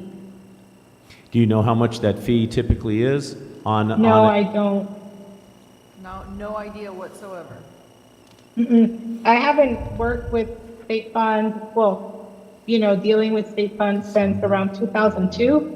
So I really don't know what their Can't just call fees them are. and ask them? No, you can't. It's state funded. Right. No, you can't. Yeah, and state fund is the state insurance company. Yeah. I'm trying to see if I can Google and see what the rate would be. So Joe, in November, when state fund reclassified us, it was 52,000, and then December it was 50. Oh no, that's for the entire year. So it was prorated. It was monthly. 52 annually. Yeah. You would think if they reclassify and basically change the agreement, that we would have a right to say, Well, you no, would think thank we'd you, have we're to sign good. something or Yeah. agree to it. Yeah, they'd give us a notice and we'd say, no, thank you, we're out. Well, who's got the policy? That's what I'm saying. We do, but Director Barkey, they just start incrementally billing you, and they tell you, once we hand it in, as Lucy pointed out, every year you put in your salaries and classifications, and you submit it to them. They decided to reclassify us without any notice and started sending us invoices.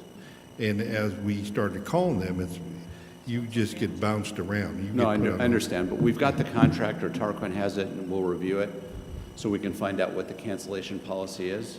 Well, I'm trying to find that out, and today, I believe she might have heard me on the phone, and yesterday, they're telling me you need to send in a letter of cancellation in order for us to respond. No, but you've got a physical copy of the contract, isn't there a cancellation clause in there? Not that I know of, no.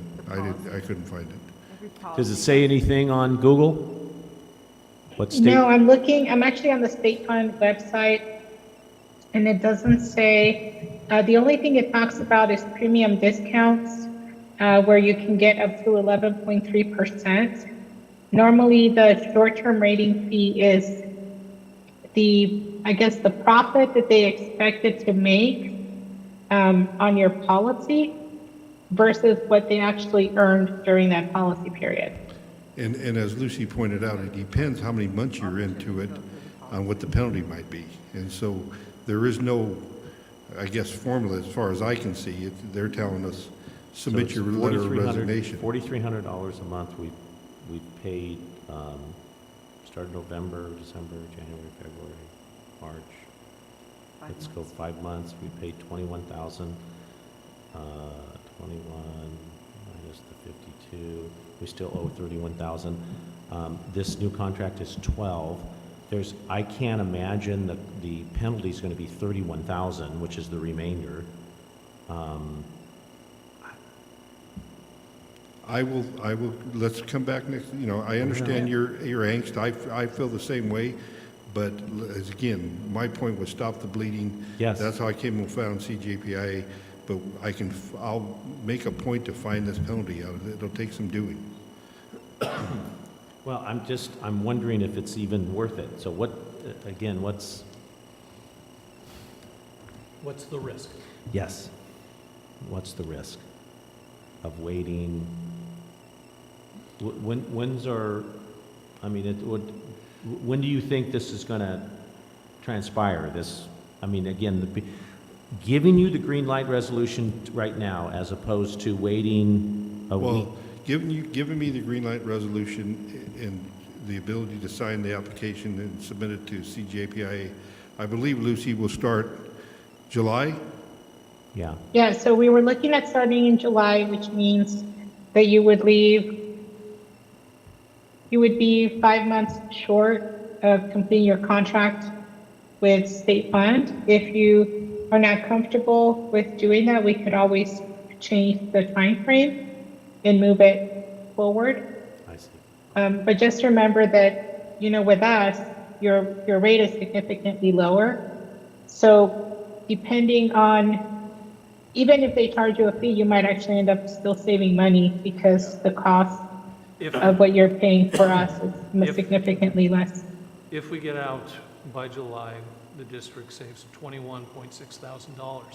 And when we start in July, if we start in July with you, it is a full calendar year. It's not just buying us the remainder of this term. Correct. Correct, so it then buys us a whole new year. So it's the sooner we do, there's $21,000 that potentially could be Lucy, saved. the board has angst, and I do too, and I've looked into this with you, and I want you to clarify for them, even if it's a decision tonight or next month, the apples to apples as far as policy. I know that. Oh, okay. Yeah. So the state of California requires that everyone carry the same workers' comp coverage. It's called statutory limits, so there is no difference in coverage in that respect. An employee gets injured, we're mandated by law to cover the cost of the claim, regardless what the value is. So if it's a $3 million claim, it has to be, we pay the $3 million. If it's a $50 claim, we pay the 50. It's whatever is required statutorily to do. The difference between the coverage is that State Fund is only providing you with $1 million employer's liability, and we're providing you with $10 million employer's liability per occurrence. Employer's liability covers any injury, illness that actually occurs to the spouse or the family or significant other of the injured employee. So let's say, for example, that one of your employees is doing cleanup at one of the parks, and they find a needle and they contract a disease that's transmittable, and they give it to their spouse or their kid or significant other. That is considered employer's liability coverage under workers' comp. So for that occurrence, you would have up to $10 million in coverage with us, with California JPIA. If you were to go with, if you stay with State Fund, it would only be $1 million in coverage. So And guys, that's the main difference. long-term, it makes more sense for us to go right here with this. So the long-term, I'm completely satisfied. Short-term, now you said the start, okay, let's talk about a shot clock. It's basketball season. So what timing do you need Mr. Mendoza to get back to you with that application to ensure the July 1st activation date? What is Mr. Mendoza's deadline to submit that application to again, ensure July 1st? So the resolution, if you guys were interested, you could submit it technically in May. The application should still go to the state because we don't know how long the state will take to process. That's why we were waiting for a July 1 date. And then even if you have the certificate to self-insure, we would still need to wait for you guys to approve the resolution internally. So guys, we have time. Not a lot. This is on you, Joe. But it's still, we're waiting on the state for them to get back. Well, yeah, we're pushing So Lucy, what you're saying is, as we discussed, I need to give you the application and the resolution can follow. So the application is mailed to the Office of Self-Insurance Funds. So that application needs to go to them Right. For approval. And then we still need the approval from the board. So let's say the Office of Self-Insurance approves you, but the board decides they don't want to move forward with California JPIA, then we wouldn't be able to move forward because we still need your board's approval to do so. Or can we just make a motion for application only? That's it. I think everything's, I think this is more sooner together to save the $4,300. I agree. Yeah. So I don't, we're gonna have a penalty, it's gonna be a penalty, less 1 month, more month, it's not gonna be the, excuse me, the entire amount. Right. Either But way. bottom line, we get a better product. Right. We have higher occurrence. So if I'm hearing this right, I can make an emotion, if everyone is hearing what I thought we heard, I can make a motion for our general manager to submit an application to start the process. You then do that, and when the state comes back with something that now requires a signature per policy, it comes to the board and we vote on it again. But at least the ball is moving and we're going down a path. If I'm wrong, please correct me. I'm just trying to get clarity. I would have to refer to Lucy. This has all come down the last couple of days, and with all this information and all the phone calls, the state fund. Lucy, does that sound like this is a good plan to submit the application to the state and then come back with a resolution in May? Yeah, that's going to give you time to figure out what your actual cost is going to be, right? Leaving state fund, what the short-term reading amount will be. You can even send them a notice and let them know that you intend to withdraw July 1st, and you want to know what would be the fee at that point, what fees you would need to pay for, and then, you can always rescind the withdrawal from state fund. They are the insurer of last resort, so they can't turn people away. So I will make a motion that we authorize our general manager to initiate the application process of moving our workers' comp insurance product. Second. Any more discussion? All those in favor, say aye. Aye. Aye. Aye. Opposed? Okay, Joe. Lucy, thank you for Thank you taking very all my much. calls I'm the waving last at her couple of like she can days see me. and providing us with the application and the policy, and I appreciate you being on that. I thought you were back there listening, and we're going to chime in. That's why I gave you a call. But thank No you problem. Thank you. Thank you very Have a much. good night. Appreciate Thank you. you. Thank you, Lucy. Bye-bye. Okay, so we're good? I apologize for that cluster. okay. But, yeah. No, it's very confusing. All right, let's see. Tarquin, you done? Okay, thank you. All right, board member items, Director Searles. First, I'd like to thank, I imagine this is collectively for the board, Troop 642 for presenting colors. Thankfully, that was wonderful in leading the Pledge of Allegiance. Welcome, Captain Patella. We are excited to have you here. And as was mentioned during his report, as we mention all the time, please give the sheriff a call when you have something that needs their attention, and that will drive service calls and greater response times for us. Joe, thank you for doing the introduction of staff. That was actually really great to be here for 2 years, and to have a formal introduction was great. Arbor Day celebration tomorrow. I'm looking forward to hearing how that goes. It should be fun. It's nice that the weather is cleared up. Traffic and Safety Advisory Committee, April 20th, 7 o'clock, Rossmoor Park. Hope everyone can make it. There's a blood drive with the RHA next Wednesday, April 19th as well. And that is all. Thank you. Director Maynard. He copied my notes. No, he didn't. I'm very thankful whenever we see Boy Scouts here. I think that's the Eagle Scout in me. I always love to see them. I actually had on the note a tech request of, can you do anything to add an additional speaker? But that's been done. Let's make sure that we have that speaker working at the beginning of meetings, because tonight was very hard to hear, and even it's hard to hear when you guys speak, Yes. because these speakers are designed for them. And unless that one on the podium is on, we have a really hard time hearing. And especially with, Tarquin's low voice, it was really hard to hear. This is actually a question, 420, there's a traffic committee, Rossmoor Park. I was thinking about attending, but there's Brown Act implications here. So, Tarquin, I would like to attend that meeting. And I would like to make comment, because I've been vocal about, I think our streets are too fast, because a county person's going to be there. I can get up and just say, my name is Michael Maynard, and I live on Tiger Tail, and I am been concerned with the speed, and I'm really concerned when you see all the people out there with slow down signs that there's a problem. What are you going to do? Am I, under that restrictions, free to get up and make a comment, or do I just get to go and listen? No, you are absolutely, if this is the meeting at another agency, you're absolutely allowed as a private citizen to stand up and give your opinion. Good. That's not an issue. The only caveat would be, unless you're authorized by the board of directors to speak on behalf of the district, you're speaking on behalf of yourself. Which I'm as not, an because it's their So all you committee. have to do is clarify that then. Just need to clarify, I'm speaking specifically to Michael Maynard, resident of Tigertail.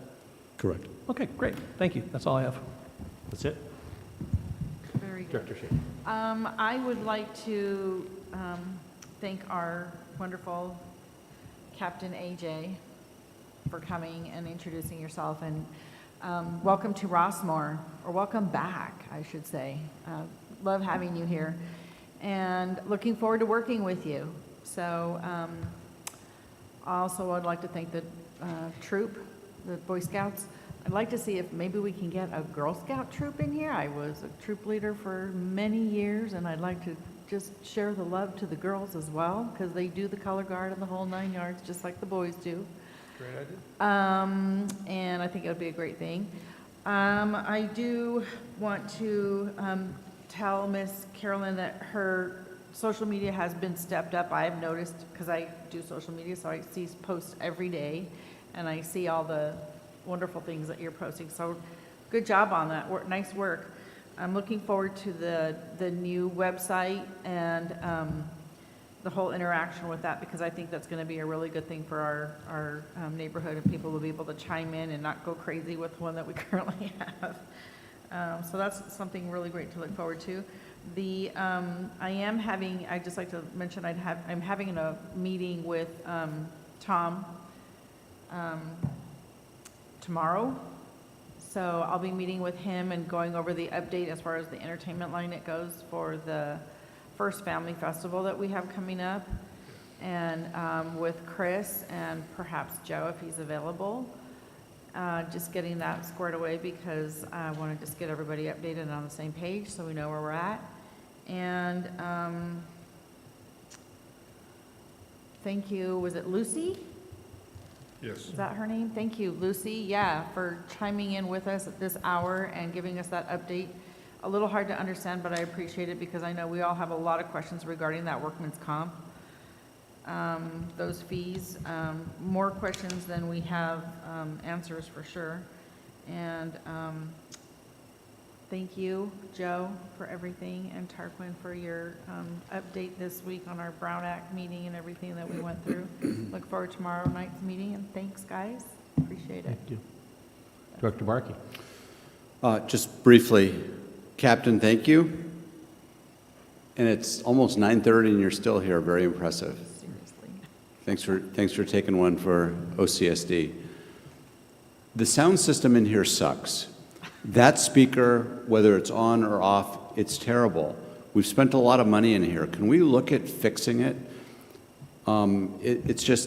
It's always a strain. Whether you guys are talking, you're not right into the microphone to hear.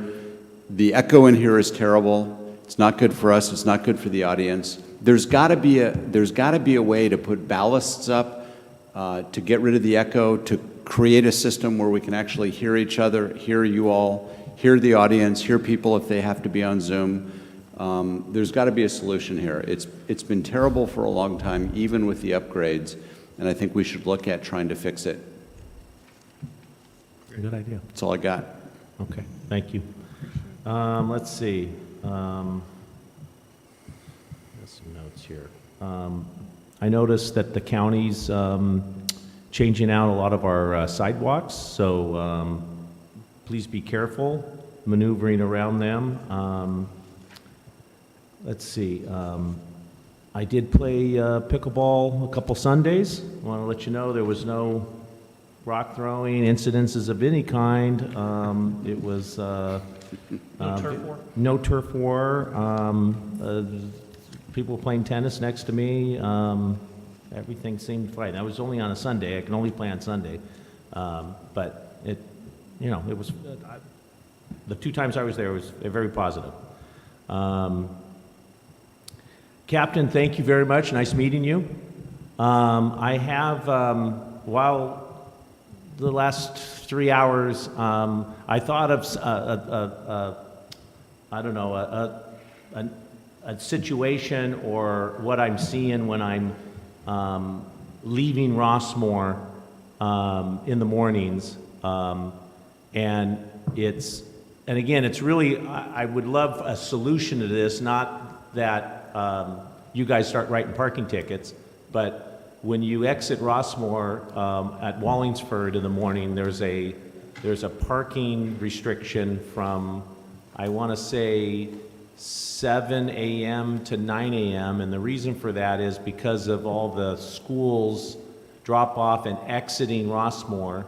Well, someone needs to go and talk with the apartment, you know, that there's a leasing company and stuff like that. And while I'm sure, I don't really want them to get a $65 ticket or whatever the ticket costs. I just want it backs up at especially around 7:45 to about 8:15. So just again, a situation. We told Captain Knudsen this and the parking, just letting you aware that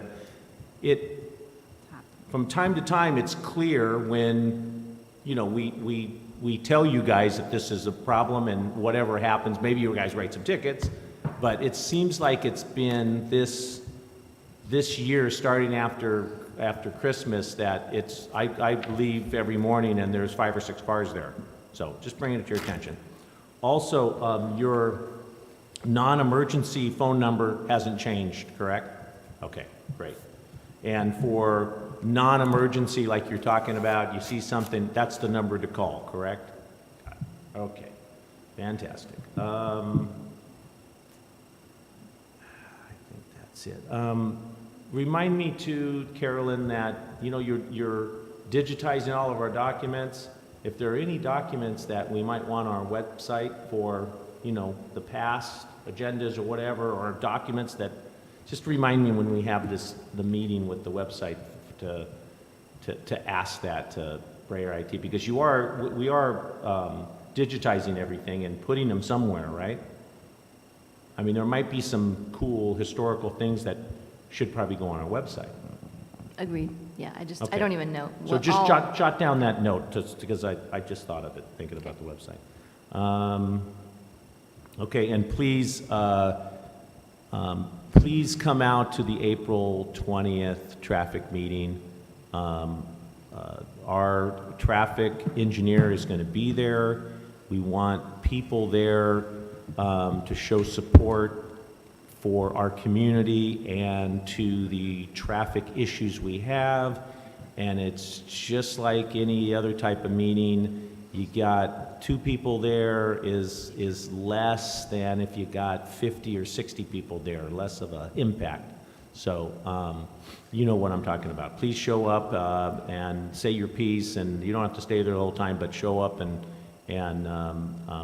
let Wazoo see that we have residents that are concerned about our Montecito and Bradford traffic and parking problem. So that's it. I'm done. With that, anything else? No. I move to adjourn. Done. Done. Thank you, Captain. Appreciate